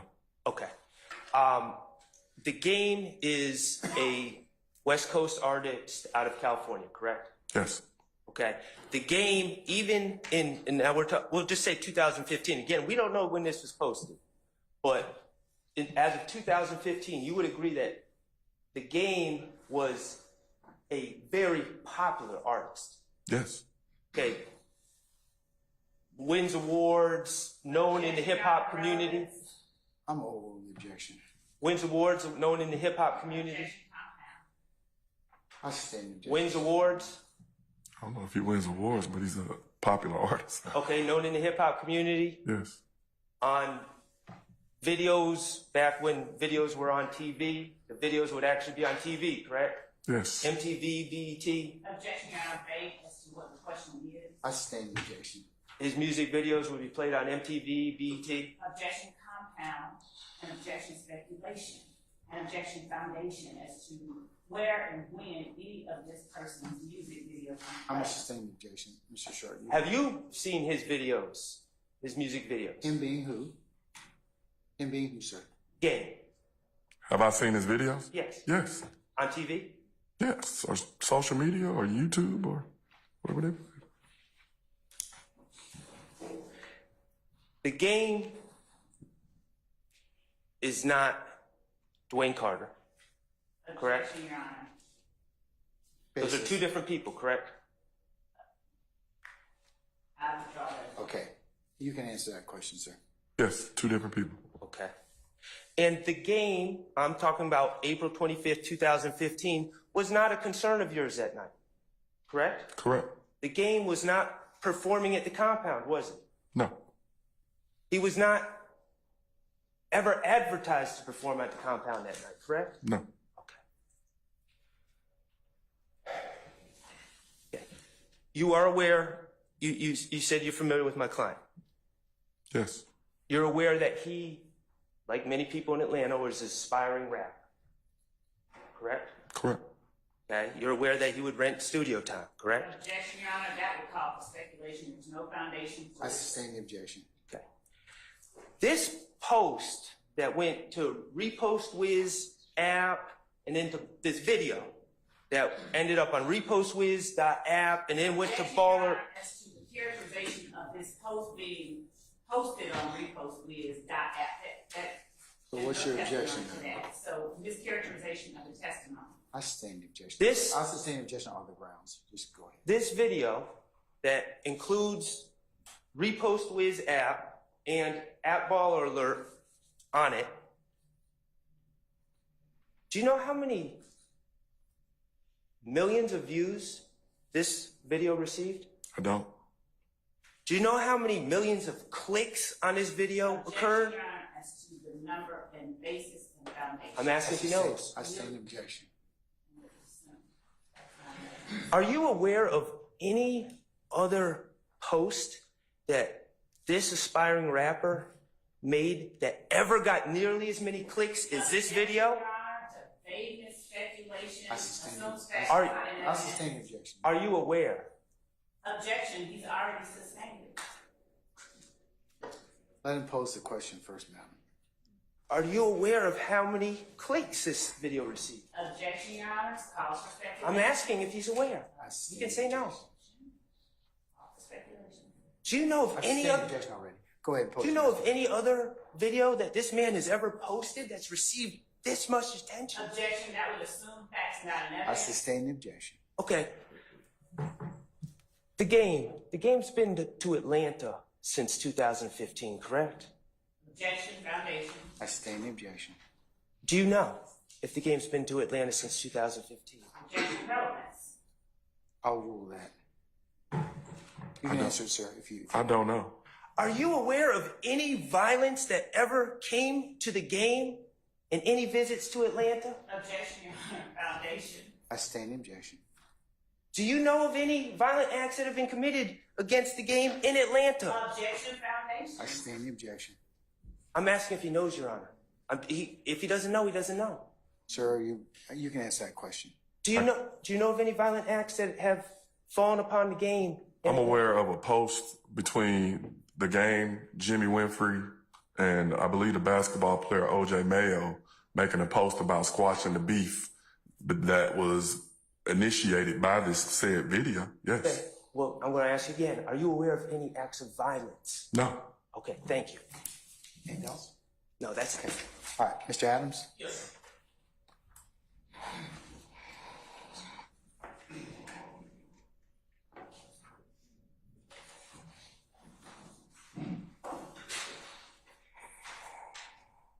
Let's get it, Dennis. Let me ask you a couple questions about these videos that we've been looking at. States Exhibit 118E. Remember that's the halftime video, all right? Remember that? Okay. Yes. All right. Remember when it was shown to you by the prosecutor a while ago and it had the words directed by BLB? Remember seeing that? Yes. All right. You know who that is? A producer or a music producer. Okay. Did you ever, after grabbing this video. Where'd you get this video from? Did you get it? I don't believe so. I believe at some point I viewed it. You viewed it? Yes. You weren't the one who got it? No. All right. Did you, in the course of this investigation that Ms. Love's been asking you about, speak to BLB about the video? I did not. Okay. And you remember where it says also directed by Jeffery Williams? Yes. Who else directed the video? I guess the first person you said. Anybody else? I don't know. You don't know? All right. Who produced it? I do not know. Were you present for any of the planning meetings for this particular music video for this? Facts not in evidence. Hold on. I stand objection. All right. Do you know whether or not there were any planning meetings for this video? Objection, foundation. I will rule the objection. You can answer that, sir. I do not. Okay. You know who the choreographer was? I do not. Do you know how many takes it took to do this video? I do not. Objection, Do you know? foundation, Hold on. and relevance. I'll allow it. Can you repeat the question? Yeah. You know how many takes it took to do this particular video for this artist? I do not. Do you know whether there was anyone positioning people to stand in a certain location or to do certain things during the course of the video? I do not. You were asked by the prosecutor about whether or not this music video, Halftime, was available publicly. Remember that question? Yes, You're familiar with the actual song, Halftime, right? I am. All right. Are you aware that this video is a video that was produced in conjunction with the song itself? Yes. And you were asked whether or not it was available publicly. So let me ask you, are you aware of music artists putting out music videos to their songs and keeping them private? All right. Last I got was, are you aware of music artists putting out music, objection, relevance? I'm going to sustain the objection. Okay. Are you aware of Jeffery Williams putting out other music videos? Other objection, relevance, Your Honor? I sustain the objection. Okay. In your investigation, as you were pulling these videos and gathering this evidence, did it appear to you that these music videos were to be kept private for someone who's actually putting out music? Objection, Your Honor. Foundation, calls for speculation. I sustain the objection. How about the song Halftime itself? Was that song distributed to the public? To my Objection, Your Honor, asked and answered. That question has not been asked and answered. I'll overrule it. You can answer it. Was it distributed to the public? yes. In your experience, when an artist puts out music, do they normally put it out to the public for public consumption? Folks, you cannot talk at the same time. Well, I'd ask to be allowed to finish my Mr. Adams, I have question. told you, Mr. Adams, respectfully, I have told you, if an objection is posed, stop talking. Please. I would object to my being interrupted simply so I can't ask the question. I'm allowed to ask Okay, the question. and If she has an you- objection, then she can interpose it then. All right, so in the future, Ms. Love, wait till he finishes the question, and then I'll pose, or before the witness answers, I'll make a ruling, okay? Your Honor, it's the improper question. The problem is that both of you can't talk at the same time because Ms. Weaver, she's great. She should work she should work at Congress, but because she takes down stuff that fast. But she cannot take simultaneous transactions. So don't do that. And Your Honor, I would ask that the court, when there's an objection made, that the court continue to require the stopping of the question because it's the improper question that I haven't objected. But I got to listen to the question first to see determine whether or not it's objectionable. Okay? So please do that Yes, Your Honor. in the future. All counsel going forward. Yes, Your Honor. All right. And so, Your Honor, I still object to that question, the portion that he asked up until the point that the objection was made. I'm going to overrule the objection. Mr. Adams, you may proceed. I don't even remember the question.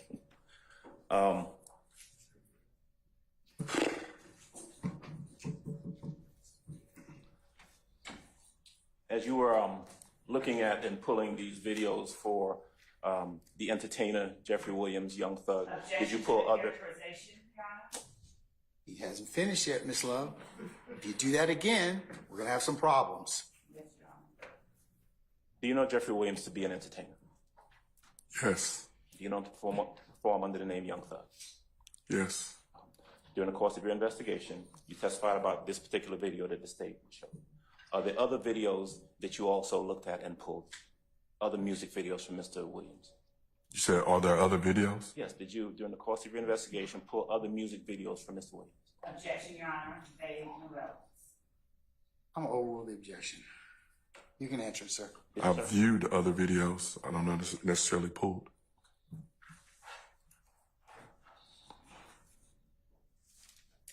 Were you able to either view or observe other videos where Mr. Williams makes reference to, in a positive manner, Mr. Dwayne Carter? Your Honor, I object to the characterization, vagueness. I'll sustain that objection. On State's Exhibit 125E, that was the video that was, as a matter of fact, can I have prosecution put that video up, please? 125E.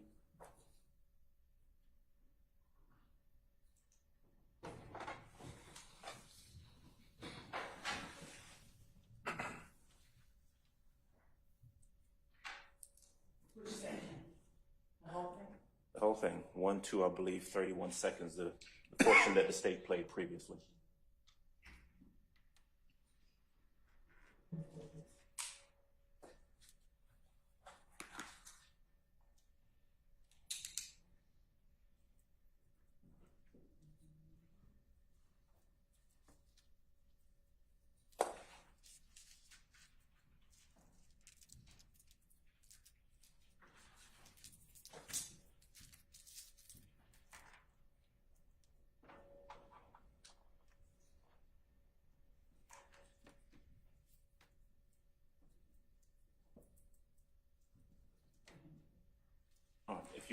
If you're the one controlling, would you be kind enough to go ahead and play it now? I'll tell you when to stop, please.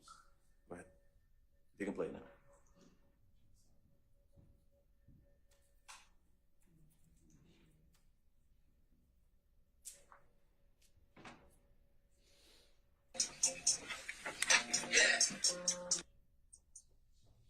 That's fine.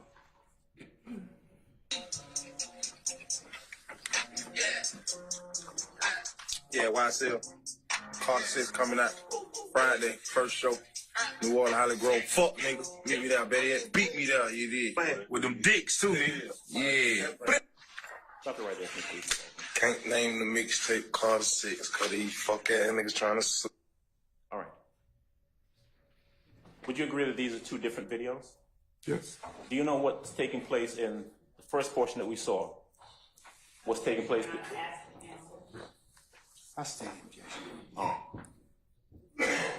Do you know who it is that stitched these two videos together? I do not. Okay. You agree, though, that they are two separate and distinct videos, is that right? Yes. And so do you know when the other one actually ends and when this one that we're looking at right now, when it begins? I do not. Would you agree with me that stitching these two videos together does not pose an accurate depiction of what is said in either one of the videos? Would you agree with that? Objection, Your Honor. Characterization, I vagueness. sustain the objection. During the course of your investigation, who gets to choose whether or not you can cherry pick videos and stitch them together as a piece of evidence? Your Honor, objection. Basis. As to vagueness and to the form of that I question. sustain the objection.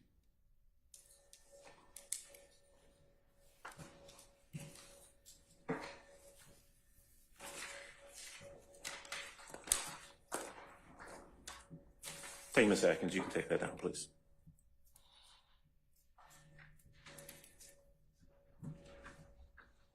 Do you know when this album that we've been talking about, Carter 6 or Carter 6, whatever it is, when it was released? I do not.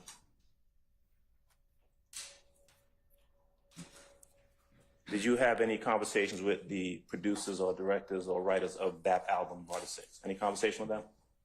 No, sir. All right.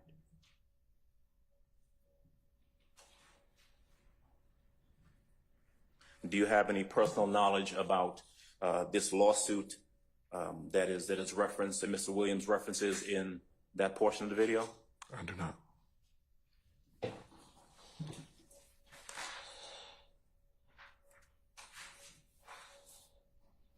Who pulled that video where he's talking about this supposed lawsuit? Did you do that? I don't think so. Okay. Do you know who did? possibly someone within our unit. And then did what? Gave it to the DA's office and said, hey, you can use this? Objection, Your Honor, as to 1, relevance, 2, compound, and 3, form of the question. I stand the objection. In the video that you were shown earlier that Mr. Shard was discussing with you, actually strike that. It's not me. Just making sure. Let me wrap this thing up. All right. Sorry, Mr. Adams. I'm glad it's not you. All right. Just the last couple questions about this whole discussion by the group of people at the compound, right? Mm-hmm. Remember you were asking questions about 25 people. Remember that line of questioning? Yes. All right. When the prosecutor asked you whether or not these people, quote, moved together, am I correct, or did I hear you correctly, that essentially what you were doing was dispersing a crowd of people? Objection, is that true? asked and answered, Your Honor. I must sustain the objection. Do you know the names of the 25 people in that group of 25 people that we've been talking about? Say that again? You know the names of those 25 people?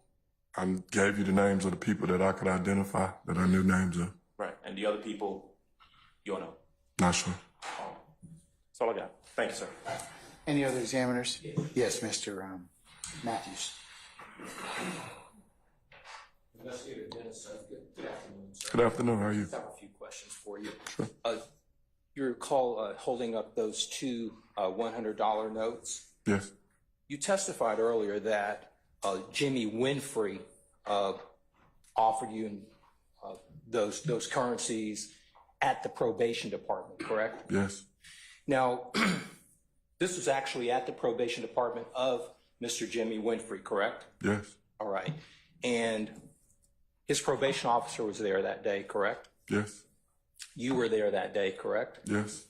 You didn't go inside and share that information with the probation officer, correct? None of us went inside. We were outside. Okay.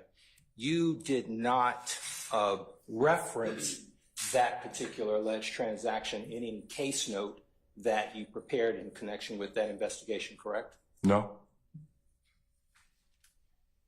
You did not recommend to the probation officer to draw up a petition to violate his probation for offering you a bribe, correct? No. You did not present to a local magistrate that you were offered a bribe by Jimmy Winfrey, correct? No. You did not seek out an arrest warrant, correct? No. You stated that you held on to those notes, but you never stated that Jimmy Winfrey asked for the money back or anything of that nature, correct? No. And on that particular date, Jimmy Winfrey did not mention the name of any other individual that's seated in this courtroom when those alleged monies were offered. Is that correct? No. He didn't indicate that it had anything to do with YSL, did he? He just mentioned that he was acting up the other night. Okay. He didn't indicate to you that he was offering those notes on behalf. Let him finish his question. Is that your question? He did not indicate to you, that is Jimmy Winfrey, he did not indicate to you that he was offering those notes to you on behalf of YSL, correct? Basis. Okay, here's it. I sustain the objection. That's all I have. Thank you, Your Honor. All right, thank you, Mr. Matthews. Anyone else? Any other defense examiners? All right, anything further? Not at this time, please. All right, may retired Detective Dennis be permanently, temporarily excused as a witness? Temporarily. All right, Detective Dennis, we're going to temporarily excuse you as a witness. Please don't discuss your testimony to anybody except the attorneys in this case. And we'll give you enough notice to when you need to come back, if at all, okay? All right. All right, thank you, sir. Thank you. Your Honor, may we approach? You may.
All right, ladies and gentlemen, we have reached a time for today that, remember I told you we were going to leave anyways around somewhere between 3 and 4 o'clock. And so what I'd like to do is I've talked with counsel and given our next witness, we feel it prudent to start on Monday with that witness, okay? So what I'd like to do is to just recess you until that time. Remember, tomorrow we will not have any proceedings that you will need to be involved in. It's an administrative day for you all as a group. And you'll return on Monday for 8:30 for an anticipated 9 o'clock start time. So that'll be you'll be recalled for Monday. And then I'll go over on Monday, just to recap for you the rest of May. Okay. So that we're straight on those particular days. All right? Okay. All right. Any minister inquiry of me? No. Okay. All right, ladies and gentlemen, let's go through your ad nauseam admonitions. Remember, when you leave here, leave your notepads in a basket. Do not discuss the case amongst yourselves or in onesies and twosies or whatever small groups as you're going or leaving this place or coming back to this space from wherever it is you live within our great county. Do not listen to any media accounts, third-party accounts of this particular trial. Remember, the only thing you can properly consider is what is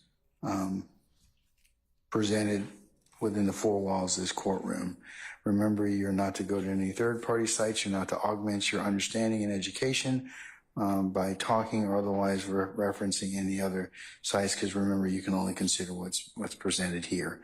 Also, do not go to any of the scenes that may have been depicted. You may have shown pictures as that would not be permissible or authorized. Also, as you're sitting back there in your headquarters, remember it would be a violation for you to recap or otherwise handicap the testimony by saying, hey, what do you think about such and such? Or speculate as to what we were doing out here. Remember, that's not authorized by you as a body.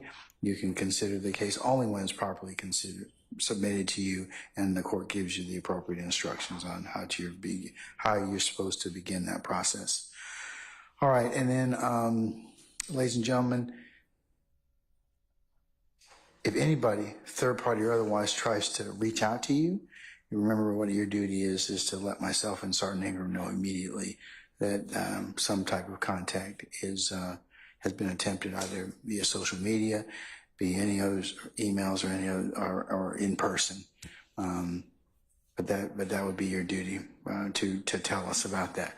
And then thank you for your extreme patience that you've given us and will continue to give us through the resolution of this matter, okay? All right. For those of you who are moms or grandmas or aunties and will celebrate Mother's Day this weekend, on behalf of all the parties here, I wish all of you and your families a happy Mother's Day. Thank you. All right. Is there any minister inquiry you have of me? Okay. If not, we will see you on Monday at 8:30. Okay? All right. All rise.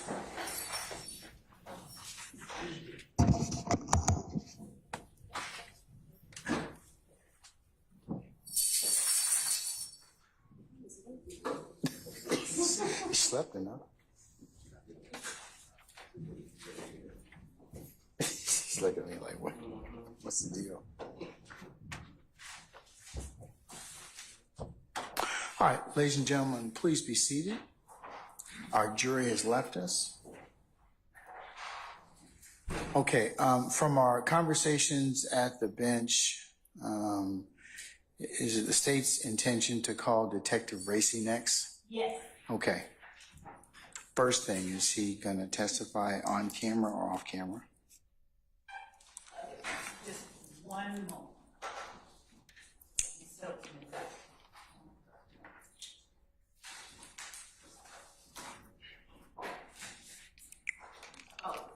I think that he's going to be off camera. Getting confirmation because of his status in law enforcement. Is he still employed as a law enforcement officer? in a use capacity. He's an undercover.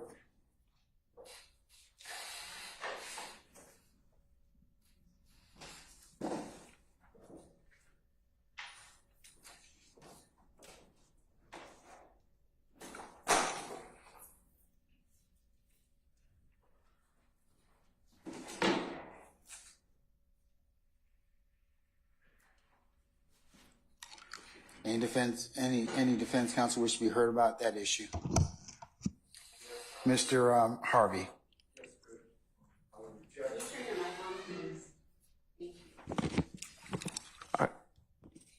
Is it on? Okay.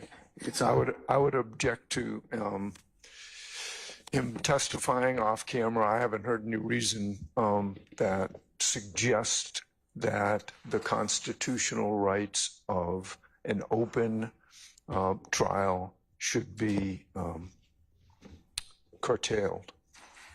Okay. Anyone else? All right, Mr. Harvey. I'm going to, over your objection, given the fact that he's an undercover officer, I'll permit him to testify in this open forum, but he just won't be videoed. He will still be audioed and otherwise. All right. Okay, what specific issues do we need to talk about in terms of, are there any videos or any other evidence that we need to the court needs to look at? Judge, I don't think that there are, other than I think the one that Mr. Adams brought up, the third Jeffery Williams video. Is that one going to be shown through Detective Racy? That one may be shown through Detective Racy. All right, I'll need to take a look at that one. But what about any other videos or pictures or social media posts or anything like that? There are other social media posts, Your Honor, if the court would permit me just one moment to look through our list of exhibits for those matters. Just 1 second. All right.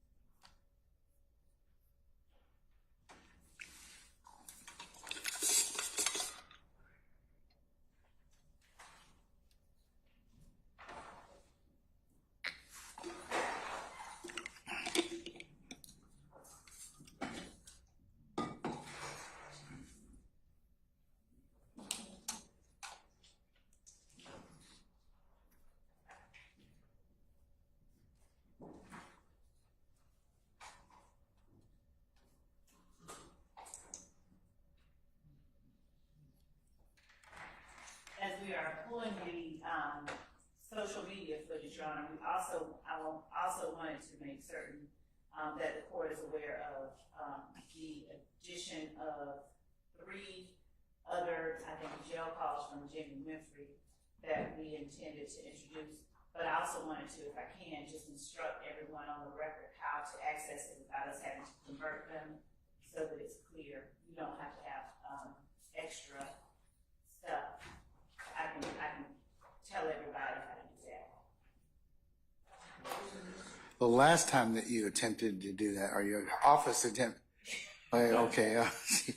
See how she sold you out that quick, Mr. Atkins? All right. Just wanted to point that out to you, right? Last time we had some challenges with that video conversion. So can we ensure that that gets done so that everyone within the sound of my voice in this courtroom can go ahead and access that? Yes. And if they have specific objections, they can be flagged? Yes, it's not a conversion, but I'll do that all after, or I'll just sort of do a little round table. And I'll also tell Mr. Kearns how to access it without it being converted with the media that you have. How long are these 3 jail calls? I think about 15 minutes each. We're converting them anyway, the 3 of them, but I still wanted to make the court aware.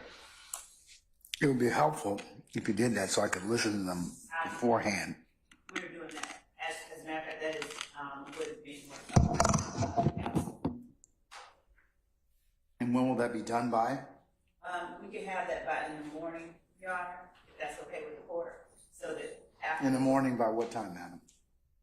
11 o'clock.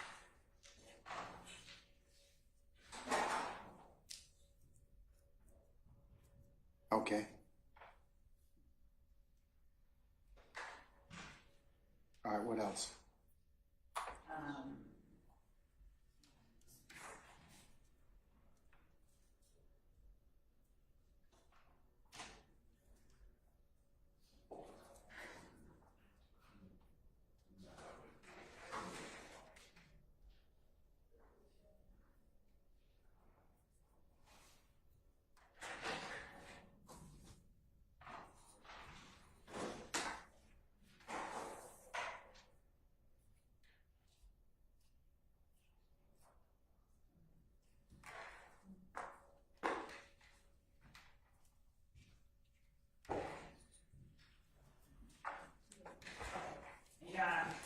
Ms. Hilton just informed me that He being who? he being Detective Racy, he does not mind being filmed, so we can withdraw the need to not have him on camera. Okay, then you can let our media friends know, as of who's ever here on Monday, that he may be on camera. So that satisfies one issue. All right, and then so the 3 jail calls you're gonna make available, make sure everyone can play or give instructions by 11 o'clock tomorrow. Yes, we're gonna rip them before, at 11 o'clock, and I will show everyone at the end of today how to play them without us converting them. I'm gonna give them to them before 11 o'clock tomorrow. All right, okay. Anyone else? About, Racy. yes. Okay.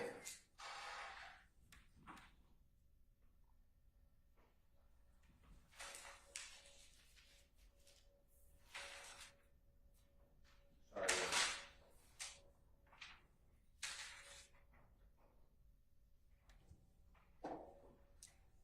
Okay. So the state may not, I don't know what they're going to do, but I certainly want to keep the smile on the court, the prepared court. So these are what I flagged, but if this is not what the state is doing with this witness, if they would just say that, then I could just move on. First thing is, it's July 15, 2015. Over objection, this honorable court is admitting a DeKalb County in custody statement to an ATF agent, Cunningham, and Detective Racy. Racy, I think, is R-A-I-C-C-I. Oh, S-S, not C-C, not Colette. S-S. Samantha. I've asked for, I put in writing, I filed a motion, I could give you the date, but it was months ago. And I specified if the state's going to play it, obviously over objection, there are statements made about the search of Mr. Williams' home that has been suppressed. I think we talked about that. Yeah, I suppressed those already. Yes, but I know, the happy court. A forewarned court is a happy court. Okay, thank you. All right. I'm trying to, I've raised this a long time ago. So the state hasn't given me any type of redaction. I've given them what I believe. But if I'm wrong, I'm not trying to waive anything. It's not my recording. So I would like that if the state's going to play it. If they're not playing it, I'm going to move on to the next issue. So is this custodial statement less the statements or any statements made about the search of Mr.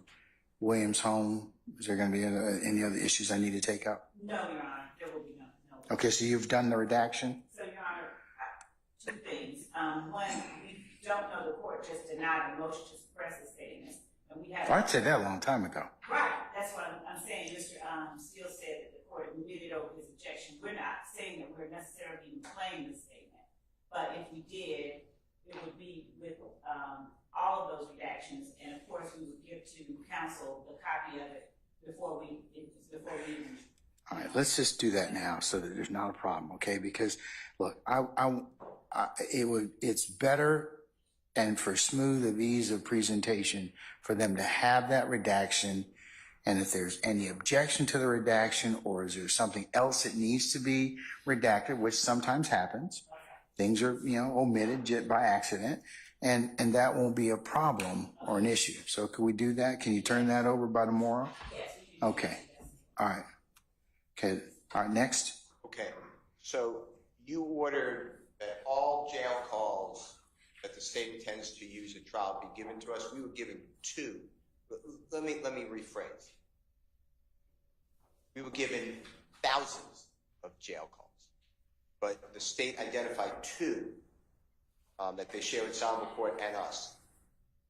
So on those 2 that we already have, one of them has Miss Diop, that's D-I-O-P, is her last name. She's speaking with Mr. Winfrey. I'm objecting based upon hearsay. She's not a witness. I don't know if she's going to be a witness, but she's non-testifying. And I'm objecting to that jail call for that portion. On that same jail call, there's also a relative. I don't know who it is. It's a relative of Mr. Winfrey. I'm objecting to that part also because she, as a woman, is not on that witness list to my knowledge. Now, look, I don't know who that person is. I just know that that person's not testifying, at least for the jail call. So I'm objecting under hearsay to these non-testifying people. There is the second jail call that we all heard, Your Honor, that was sent to you that involves Mr. Williams on the call. I'm going to object, but I understand that is Mr. Williams.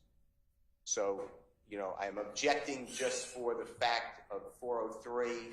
It's unnecessary. It doesn't go to highlight anything. However, I understand the rule that I believe it's my client's voice and Mr. Winfrey's voice. So that portion I'm not objecting to in and of itself.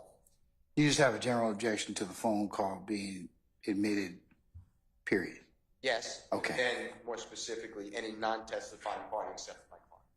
Okay. All right. But that's the one that involves Mr. Winfrey and your client purportedly, right? Small part. Other parts involve other people. It's more than my client on the call. It's as if like. So do you have objections to those non-testifying witnesses as well? Yes, that's what I'm saying. All right. I'm objecting to all the non-testifying witnesses. Okay, so let's do Winfrey call number 1, State.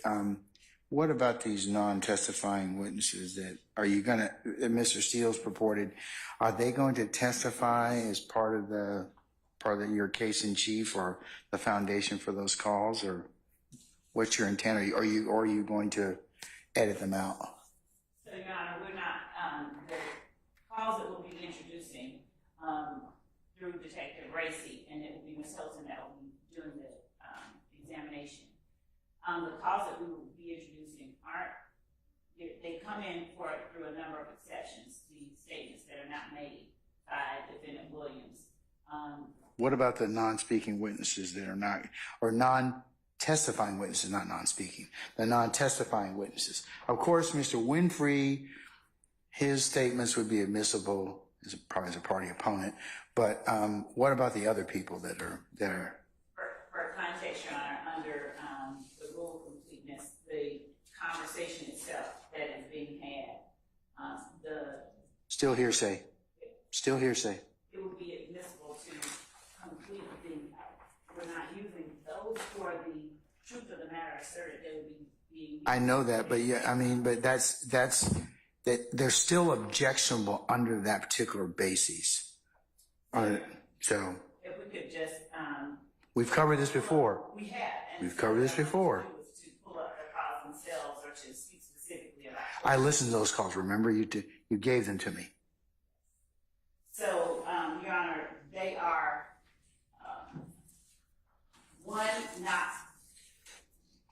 it could be considered co-conspirator statements that are being offered for the effect. So when you get a response by Mr. Winfrey to something being said, Mr. Winfrey, for instance, if he asks someone to do something, to call someone, and the person responds, okay, whatever, and then Mr. Winfrey gives further instructions. Those statements Your Honor, and I will pull up the statute before we give you 1 second to do so. Those statements are so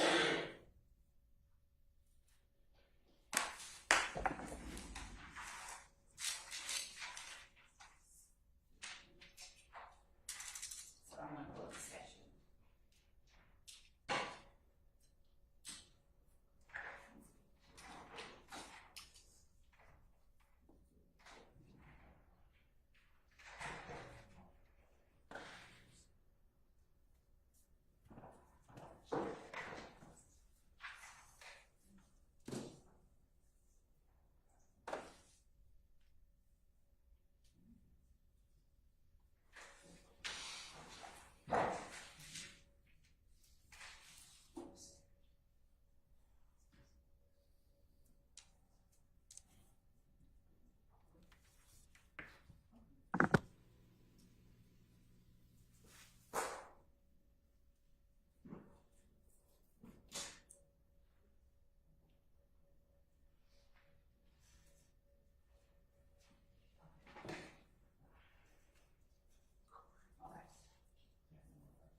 So in this particular call that we're talking about, Judge, as it stands today, we're looking only to get in Mr. Winfrey's words in response to the request that he is making that he be put on paper so that the police don't think this is some street shit at the end. So not the whole call that includes other commentary, but the portion where he is instructing someone to do something for him, and their response to his instruction.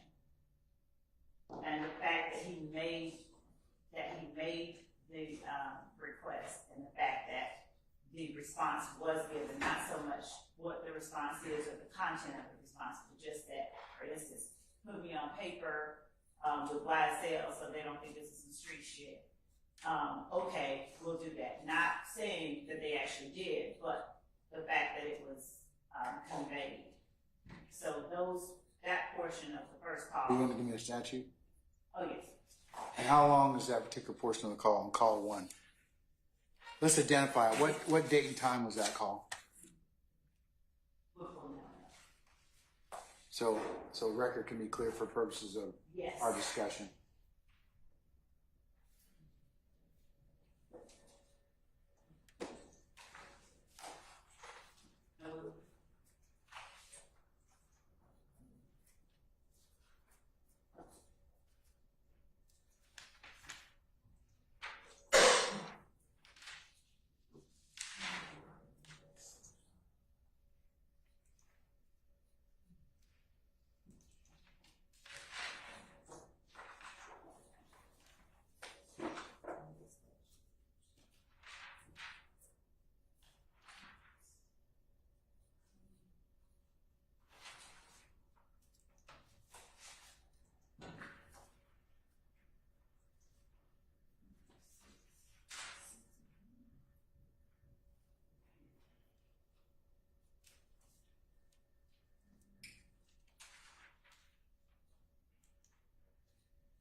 All right, Ms. Love. Okay, so Your Honor, This is the first jail call, and what date and time, what date was it made? June 28th, Of what year? 2015. Okay. And what do you purport to, which section do you want, how long is it in total, and then what section do you want to play? In total, Your Honor, this call is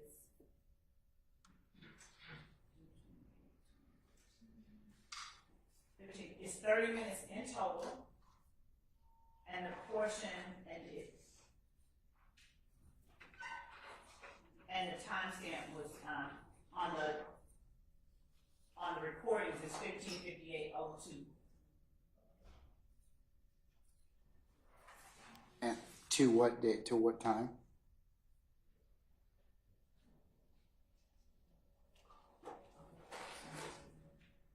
So it's time.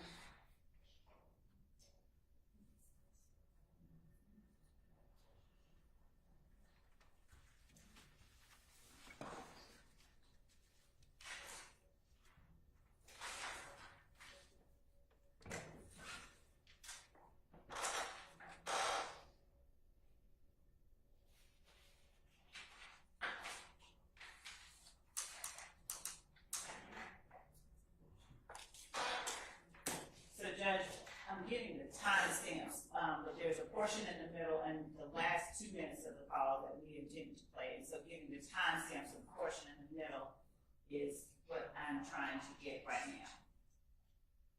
So you're going to play from 15:58:02 to a particular section, skip, and then go to another section? So 15:58:02 is the time of the call itself. So from approximately 15 minutes into that call. So what time is that? That's what I'm trying to get right now.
So Judge, for now, because we're trying to get the exact location of it, and we're still working on that, I would ask the court to allow us to come back to the exact location. I would just have the authority for statements, and not all of them, not random statements that have nothing to do with what Mr. Winfrey is asking for and saying. But I would ask that the court allow me to just point to the authority that I was speaking of earlier for the inclusion of the statements that were not made by Mr. Winfrey. Okay, but is this relative or related to the call that the portion of this particular call that was made on June 28th? Is that what you're asking me to, or to consider to admit? Yes. Yes? I think I'm asking. Yeah, you're not asking me to omit, to admit the entirety of the tape, right? Right. Okay. You're asking me to admit a portion of that, a segmented portion, and this case law is relative to why that is admissible with other speakers? Your Honor, yes. So actually, Okay. I would say that the case law is relative or relevant to why the entirety of the call would be admissible. And that case law, Your Honor, I'm actually reading out of my Carlson's Guide to Evidence Authentication. It relates to the statute 801 D2. The issue of whether a non-party statement 24 dash what?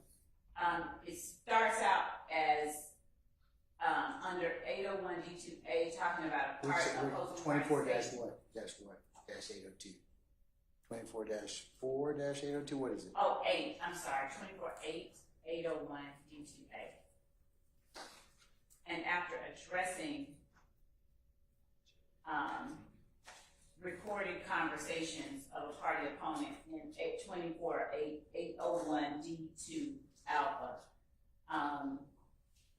my guy goes on to say that the issue of whether a non-party statements uttered as part of a recorded conversation with a party opponent are admissible was addressed in a 2023 federal appellate decision. In that case, the defendant was charged with making numerous threats over the internet, and during a telephone call with his girlfriend, the defendant made incriminating concessions, juxtaposing the party admissions of the defendant with the introduction of the girlfriend's statement. The First Circuit Court of Appeals observed statements of a party opponent can thus be offered for their truth.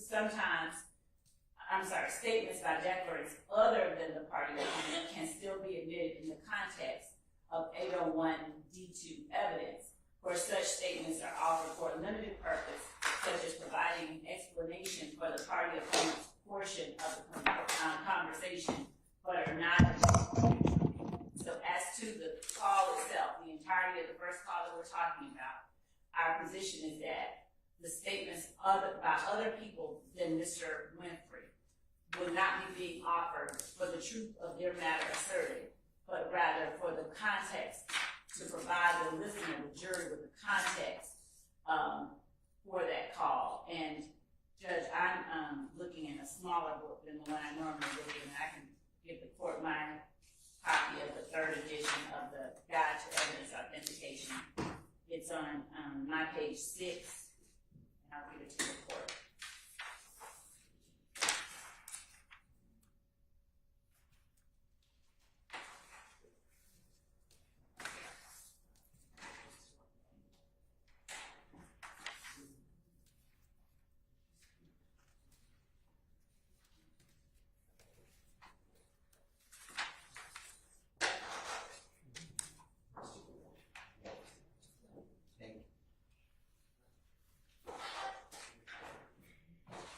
Starts on page 6 and it goes into page 7 in section 1.05, recorded conversations and messages.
Okay, did you find out which section you'd like to admit, or you're asking the court to consider for admission? The beginning of the call through. Okay, you're talking about 15:58:02? Yes. To what time? Through 5 minutes in, and then at 7 minutes and 10 seconds in. So 1 minute to 5 minutes, and then 7 minutes.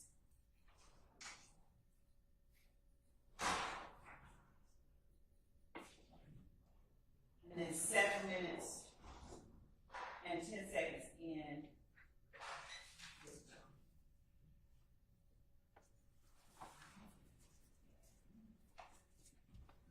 Until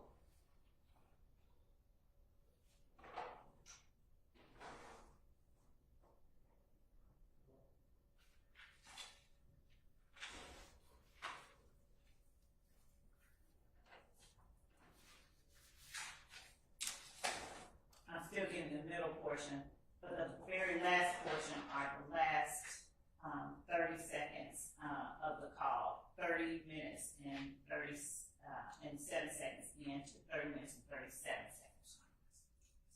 That's almost most of the call. Your Honor? That's almost most of the call.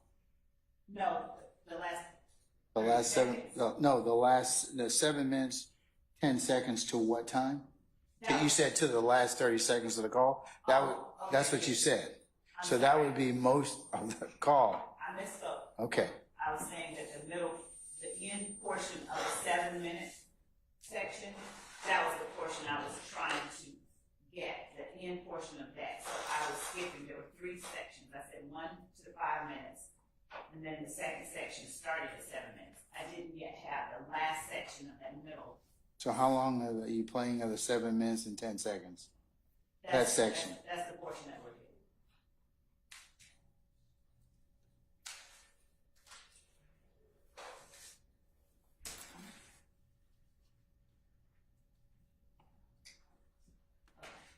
Okay. Actually, skip that 7 minute portion. Go then to. So you're not seeking the 7 minute, 10 second portion? Right. All right, what's the last portion you're seeking? 30 minutes and 7 seconds to 30 minutes and 37 seconds.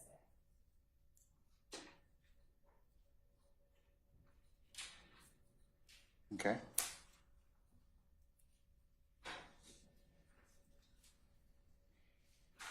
Okay, let me turn to call number 2.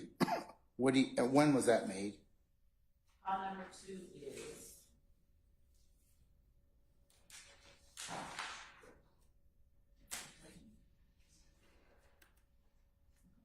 June 13th, 2015 at approximately 17:39 hours.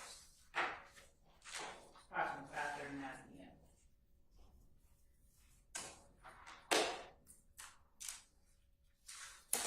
Which portions are you seeking to play? How long does that take? I think from our previous conversations, that tape is shorter. And I think I've got that information. Let's see.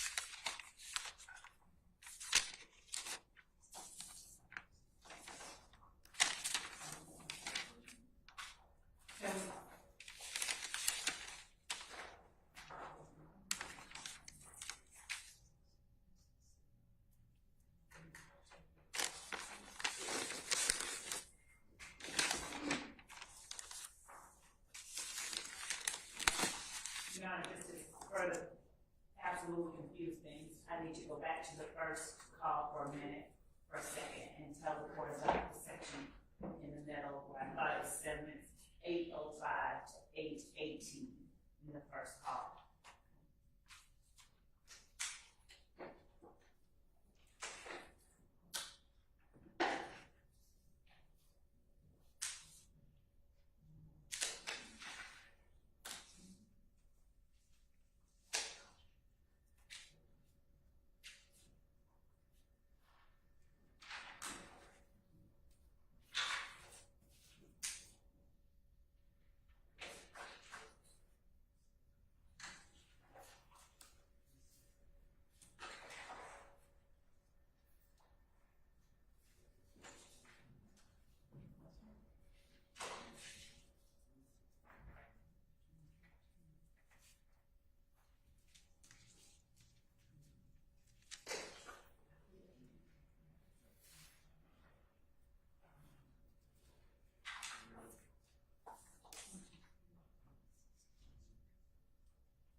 time hacks for all of these calls, and we are trying to recover the drive that those are on.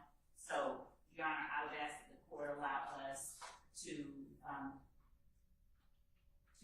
either recapture those time hacks in the drive that we are trying to recover, or to allow us an opportunity via whatever mechanism the court prefers to send to both the court and the parties, rather than us listening to the whole 30-minute call here right now, to provide that to the court and the parties tomorrow by the same time that we'll be giving to the court on the other matters.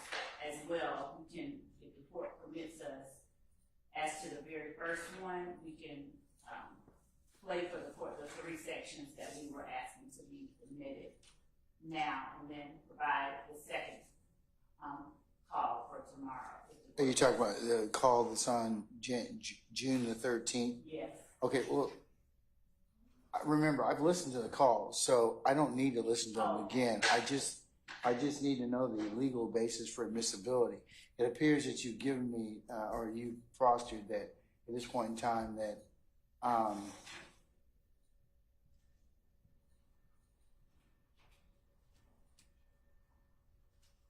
United States versus Campwell, F4th 396. Defendant's portion of the call came in under 801 D2 Alpha, and girlfriend's corresponding statements were admitted for limited purpose of contextualization. So,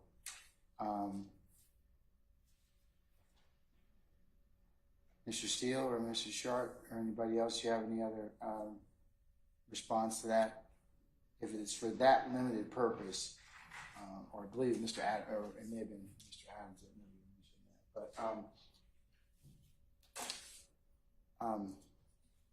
do you have any response to that in terms of the admissibility of if these are Mr. Winfrey's statements and he's talking to a third party, those statements can come in for contextualization? I respectfully request the court to consider not admitting them. It is, and I need a case for you. But Mr. Winfrey is not a physical person here, so he's the party opponent. So I don't believe that 24-8-801D2A should apply. The context is, yes, that is the rule of completeness. It's also it's non-hearsay because it's just used for context. But here, the way my memory is, and I know the state has changed around numbers, so I don't know if I'm talking about the right conversation, but if it's Miss Diop, what I remember is Mr. Winfrey says something to the effect, I want to get on paper with YSL to make it look legitimate.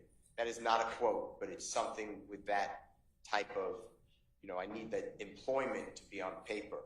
And Ms. Diop replies something to the effect of, I don't know about that, or we'll see, or I'll look into it. But that's very misleading, because then when I get up to cross-examine, I'm going to get an objection. I'm not saying you'll sustain it, but facts are not in evidence. The fact that there was no forthcoming YSL paperwork, Ms. Diop never acted on it. So the jurors just sit there and say, well, that's interesting. And the state is using Ms. Diop, not her supposed statement, not to just put in context. You don't need any context to put me on the YSL paperwork. They're using it for the truth of the matter. I'll see what I can do. I'll see if I can do that. I don't know about that. Whatever the quotes are. So I need to see exactly the portions that the state is illuminating, but I do not believe that just because I'm speaking with someone and I am the person recorded and I'm the defendant, God forbid, not on trial, that my statements come in and the person who I'm speaking with come in. Well, if it's statements of a party opponent, that's what it seems like that they come in for under 801 D2 Alpha. If he's a party opponent at the trial, but I need to get your case. Could be wrong, but I think the opponent needs to be there. Like if he pled guilty to this case and was not here, let's just assume he's not a pending case because he's a pending case. Let's just, like Mr. Murphy. He pled guilty. Mr. Murphy's no longer an opponent.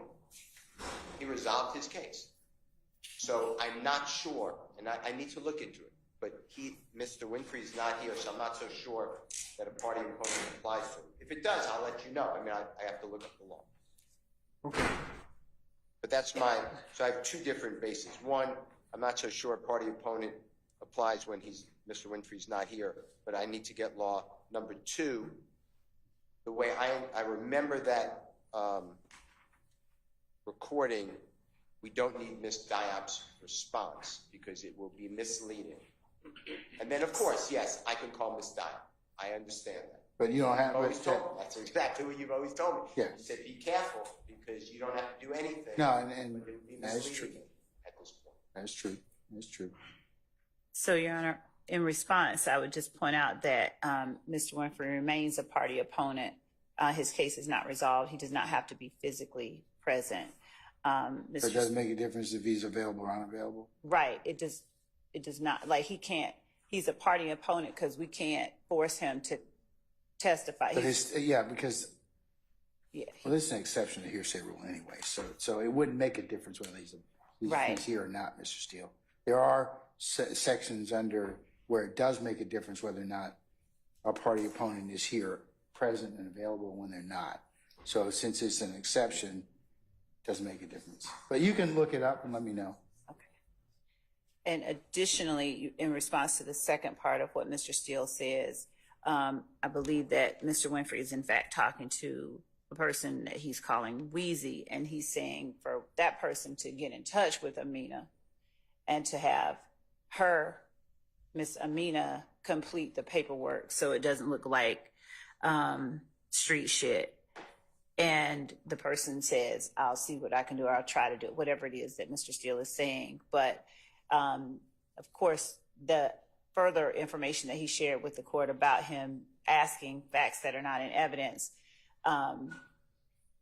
that would be a separate matter that of course we would object to because we don't have any evidence that she did or didn't. We're not asking, we're not seeking to prove whether she did or didn't. We're seeking to show that there's a conspiracy, the existence of the conspiracy, and as part of it, Mr. Winfrey is saying to his friend, have Amina put me on paper so this doesn't look like some street shit. So that further proves count one of our indictment. Who is Amina? Amina Diop is a person listed. It's on the Secretary of State's website as one of the officials, one of the persons who have management in Mr.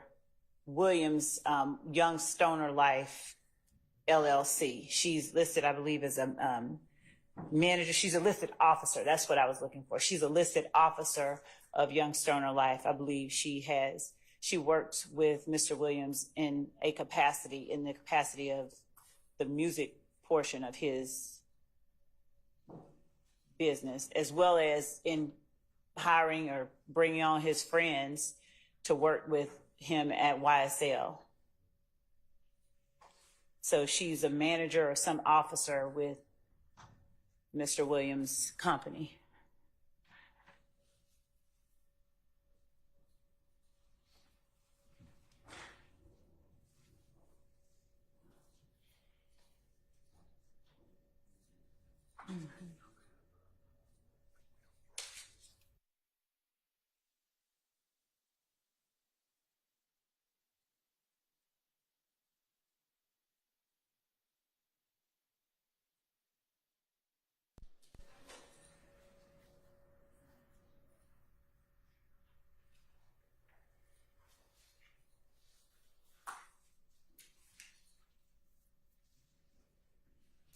Okay.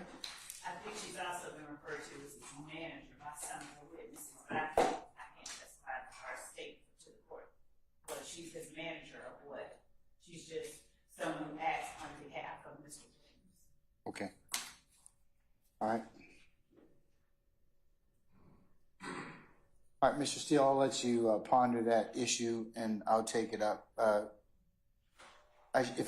Depending upon how I rule, will depend upon the admissibility of these 2 phone calls. Okay? Court, can you order the state, and if you didn't already do it, to give us the exact numbers again? I got very confused on the portions of that recording that they're seeking to admit. They said they're going to give it to you by tomorrow. Okay, at with 11. the numbers, please. Tomorrow at 11. Thank you. Is that correct, Miss Love? Did I get that correct? You got that right. Okay. All right. All right.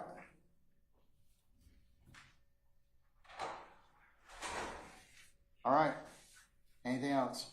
I do, Your Honor. So the state announced today that they have 3 more.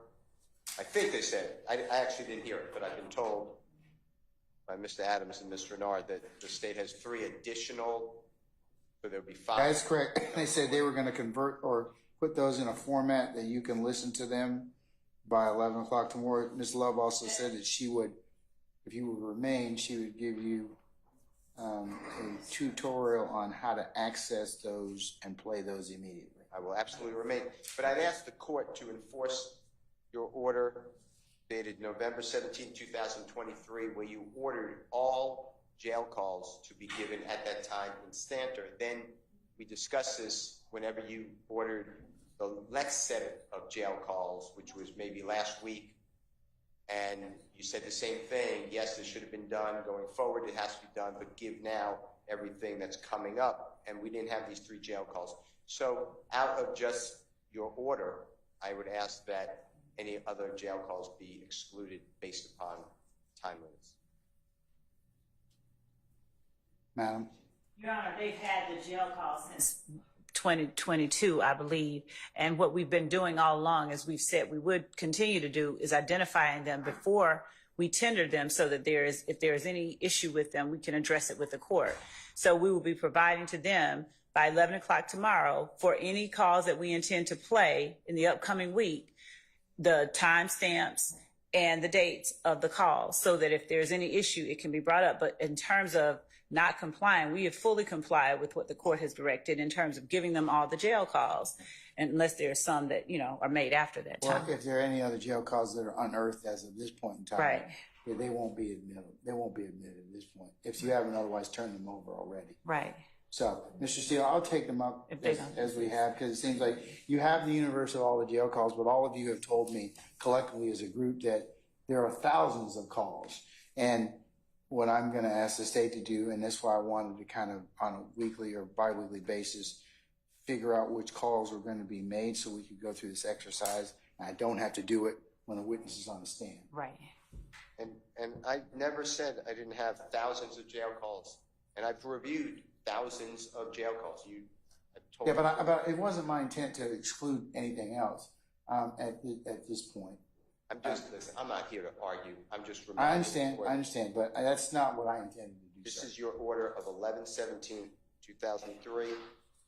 Yeah, that meant turn over all the jail calls that were outstanding at that point in time. You have the universe of jail calls. The only thing that I'm asking them, the state, to do at this point in time is to flag as we kind of go along those calls, so we can kind of deal with them. Okay, listen, these are your orders, so you know what. Yes, sir. So, yes, sir. This is what it reads, if you don't mind. I do mind. Okay. I do mind, because we're not gonna parse out that. Just there, you have all the calls. Okay, let's just make sure that the state gives you what you need in a timely manner, so everyone can have benefit of that. You can make objections, and I can make rulings on that. All right, sir. Understood. Okay. Anything else? Yes. So the state's not really saying what they're using Detective Racy. If we're done, then I'm done. But if they're using Detective Racy for any type of cellular telephone expertise. Okay, well, let's find that out. What about Detective Racy and cellular telephone expertise? Your Honor, as a part of his investigation, he was the lead detective in this case. And as a part of his investigation, as a part of his training as a law enforcement officer, he has learned how to plot cell phones. The state does not intend to introduce him as an expert, but we do intend for him to talk about what he did in his investigation. As a part of his investigation, at least for one or two of the phone numbers, he did plot those phone numbers to see where certain phones. It's not an expertise because he can talk about. Is there some case law that says that just distinguishes that issue? Because most of the time that I've heard testimony, the court has heard testimony about that. They've been qualified as an expert because it's outside the akin to the average person. I can't plot a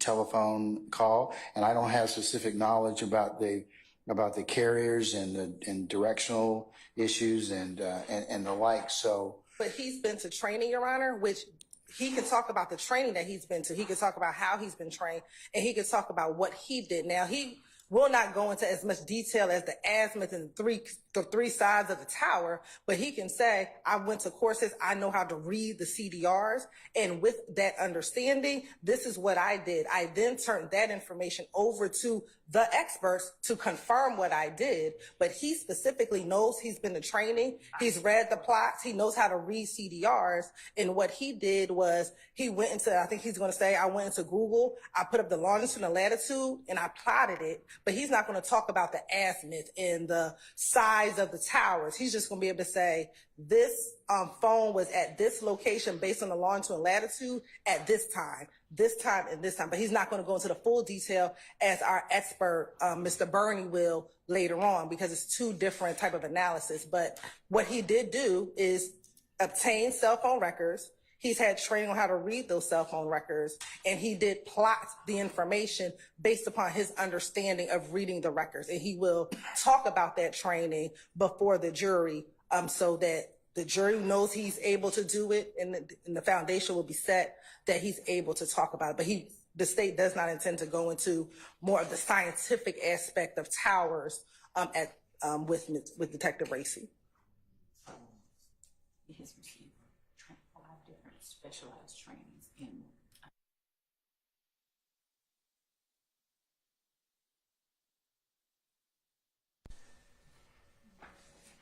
courses.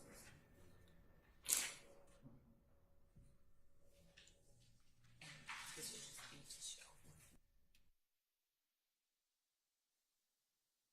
Yes, I have 3 items. First, I'd like to inquire if the court allows whose 2 jail phones are we talking, or records are we talking about? whose cell phone records is he going to talk about? Offhand, Your Honor, I know the one ends in 8556. And there's a few that he plotted, but I can say for sure.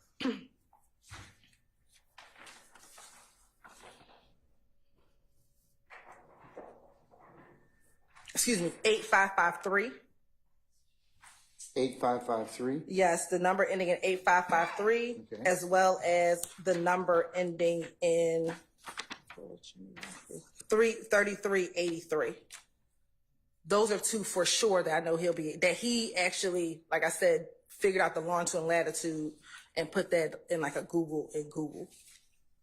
Okay. Based on his understanding of reading the records and his training, and he had done it multiple times prior to this particular incident.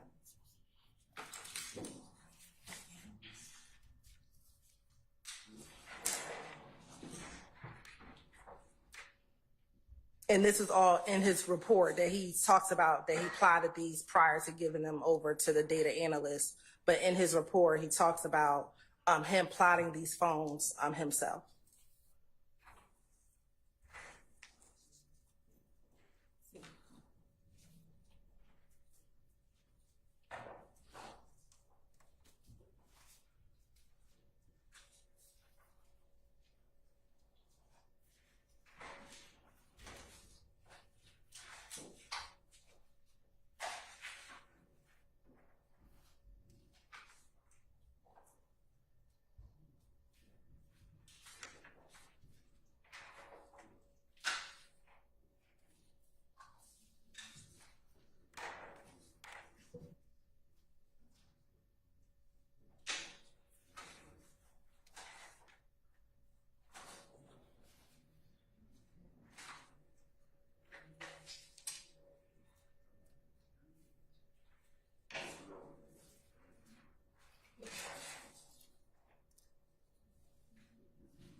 May I step out just for a moment, 1 minute to use the bathroom?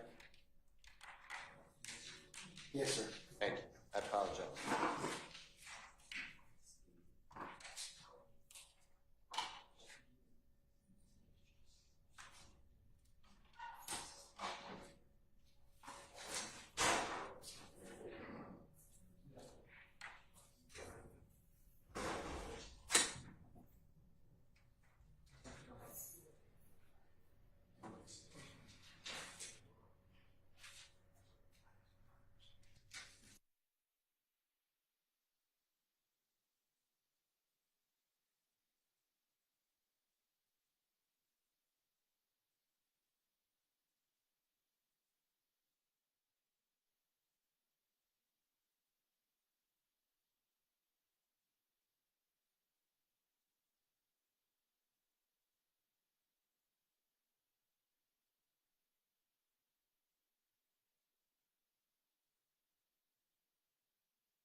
Brown?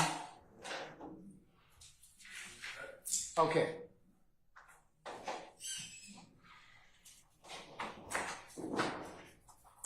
Ms. Hilton, I have taken a look at Moody versus the state. That's at 316 Georgia, 490. 490. 316 Georgia, 490. Moody versus the state.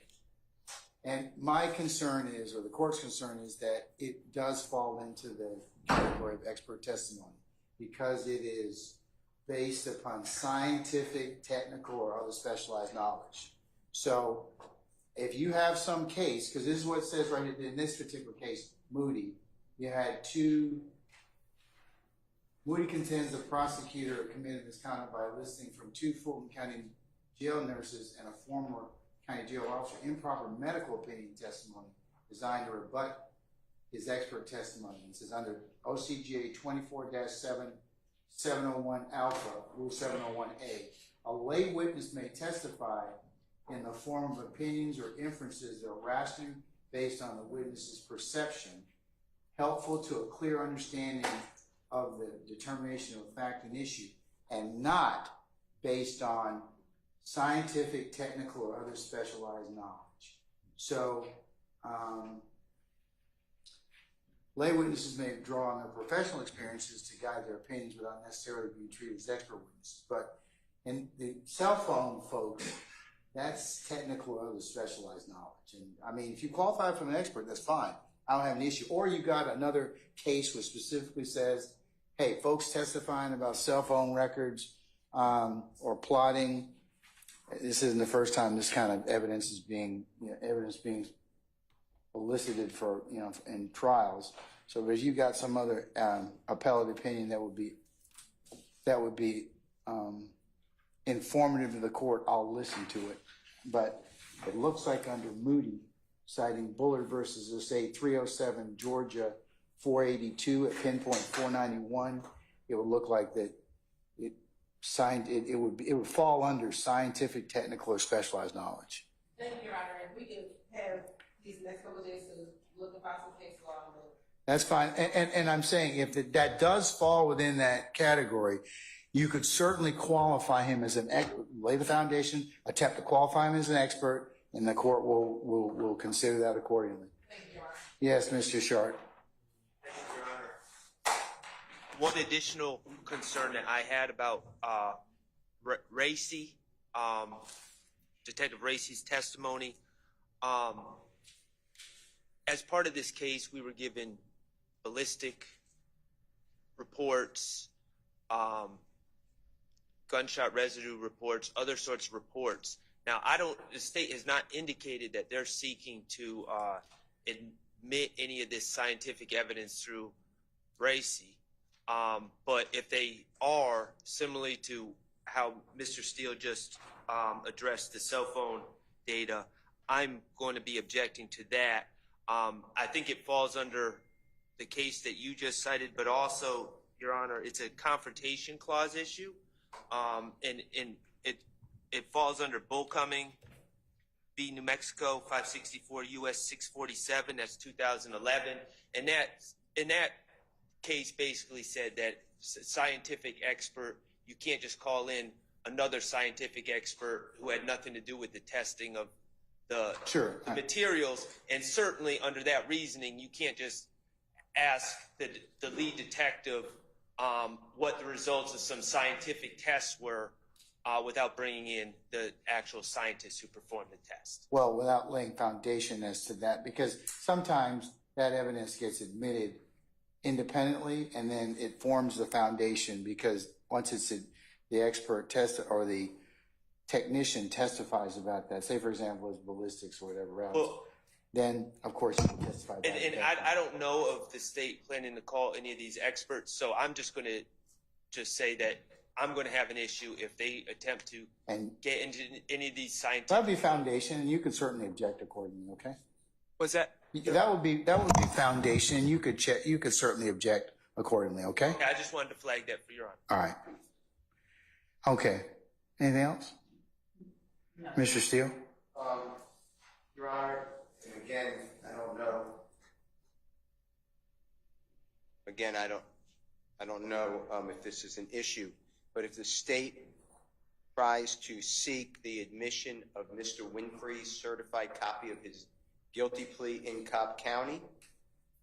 Through this witness, I have concerns, especially with this, because as the court already ordered, but I did not see it, the state is ordered to redact and let us review and then present to the honorable court Mr. Williams' name from the indictment. I would ask the indictment not go back. And again, Well, we deal with that later, but has the redaction occurred? not to my knowledge. Your Honor, there was. I'm sorry. Your Honor, there are two things that I needed to point out to the court. One, the line of questioning of Mr. Lewis by Mr. Adams related completely as to why it is that Mr. Lewis would be suing Jeffery Williams and YSL when neither of them, or at least not Mr. Williams, was alleged to have been anywhere. So by asking those kind of questions, I know that we approached the bench at some point. And I still have not, Right. I won't admit those. So, right. So we let Mr. Lewis, we didn't ask anything about that. But in terms of the Mr. Williams' name being listed in the indictment, the court has ordered until the court hears further argument or further elucidation on the point that we do certain redactions. We are not intending to put up anything in front of this jury without putting it in front of the court first and letting it be known. So even if we tender a copy of Mr. Winfrey's certified conviction, we would not be publishing that conviction for the jury with anything on it that the court has told us to redact, period. Yeah, we've covered that already, yes. So it goes without saying.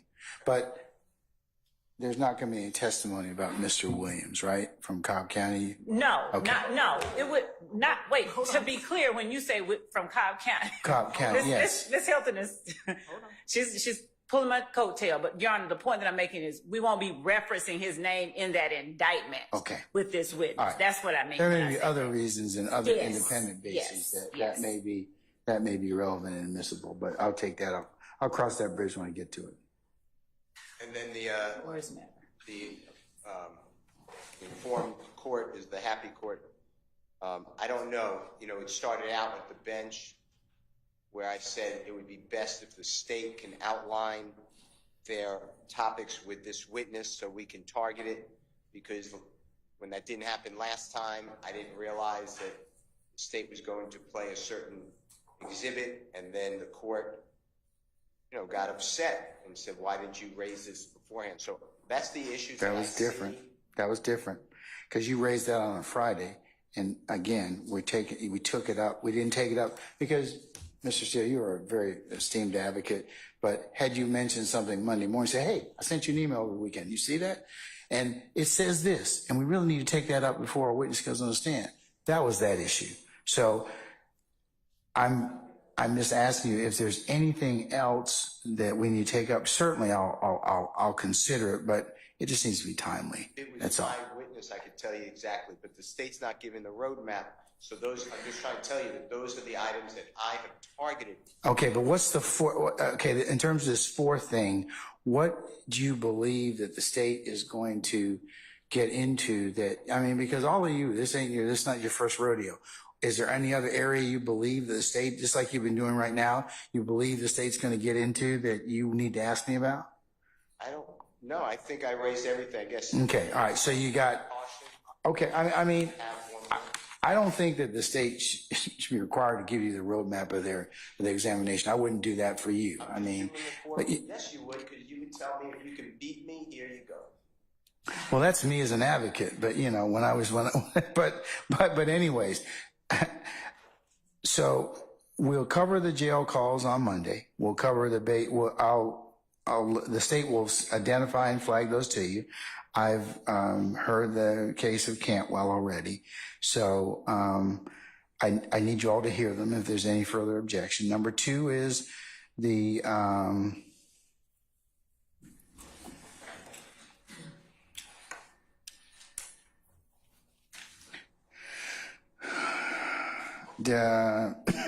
detective or officer Racy's cell phone discussions without being qualify as an expert under Moody versus the state, 316 Georgia 490. The state says they'll research that issue to see if that is proper for him to testify as a lay witness in that respect.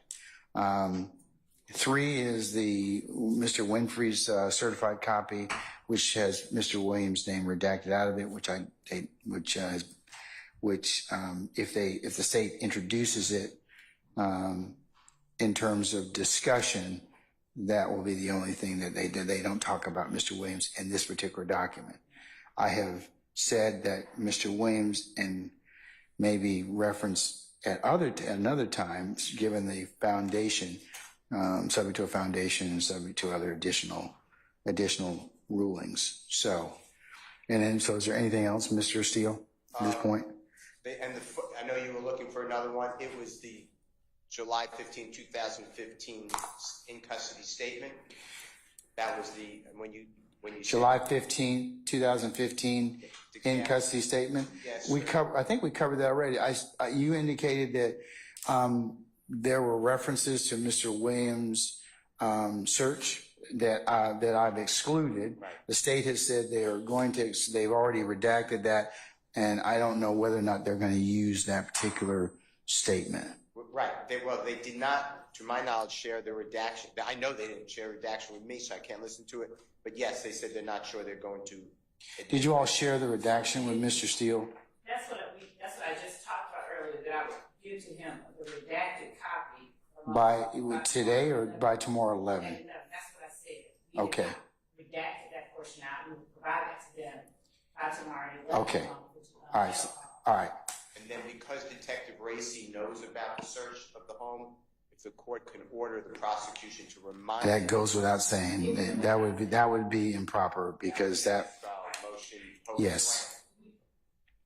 We thoroughly covered that. Just make sure that you cover that with him because I don't want to hear that because I've said that like 4 or 5 times already about excluding that particular search. Okay, the one on July 15th of 2015. All right. Right. We have. Okay.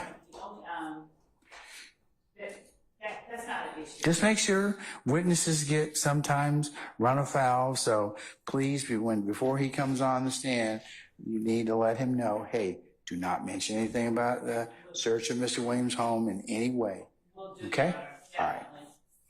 Okay. Anything else? Those are the only things I can think of. Good. Without knowing what the state intends, and they're not revealing their hand, and the court's not All right. requiring it. So that's what I have. Okay, sir. But if we approach the bench and you tell me, why didn't you tell us? Because I can't anticipate anything. Well, that would be that, Mr. Steele. I mean, I can't fault you for that, but I do believe you all as seasoned advocates can flag or anticipate 97% of what will be covered. It should be no secret to any of you. And again, as the court has acknowledged and referenced, and will continue to reference that the state bears the burden at this point in time, and the defense doesn't have to present anything. So at this point, this will be helpful because we won't have to spend an hour and 15 minutes in front of our jurors taking this up. And then will we get the update on the witnesses to come if they changed from what we last had by Friday again, even though we're not all together? Yes, Your Honor. We will provide that tomorrow Okay. as well. All right. All right, folks. I'll see you on Monday, okay? All right. Happy Mother's Day to you, all of you, and your families, and your moms, grandmas, aunties, and sisters. Okay. All right.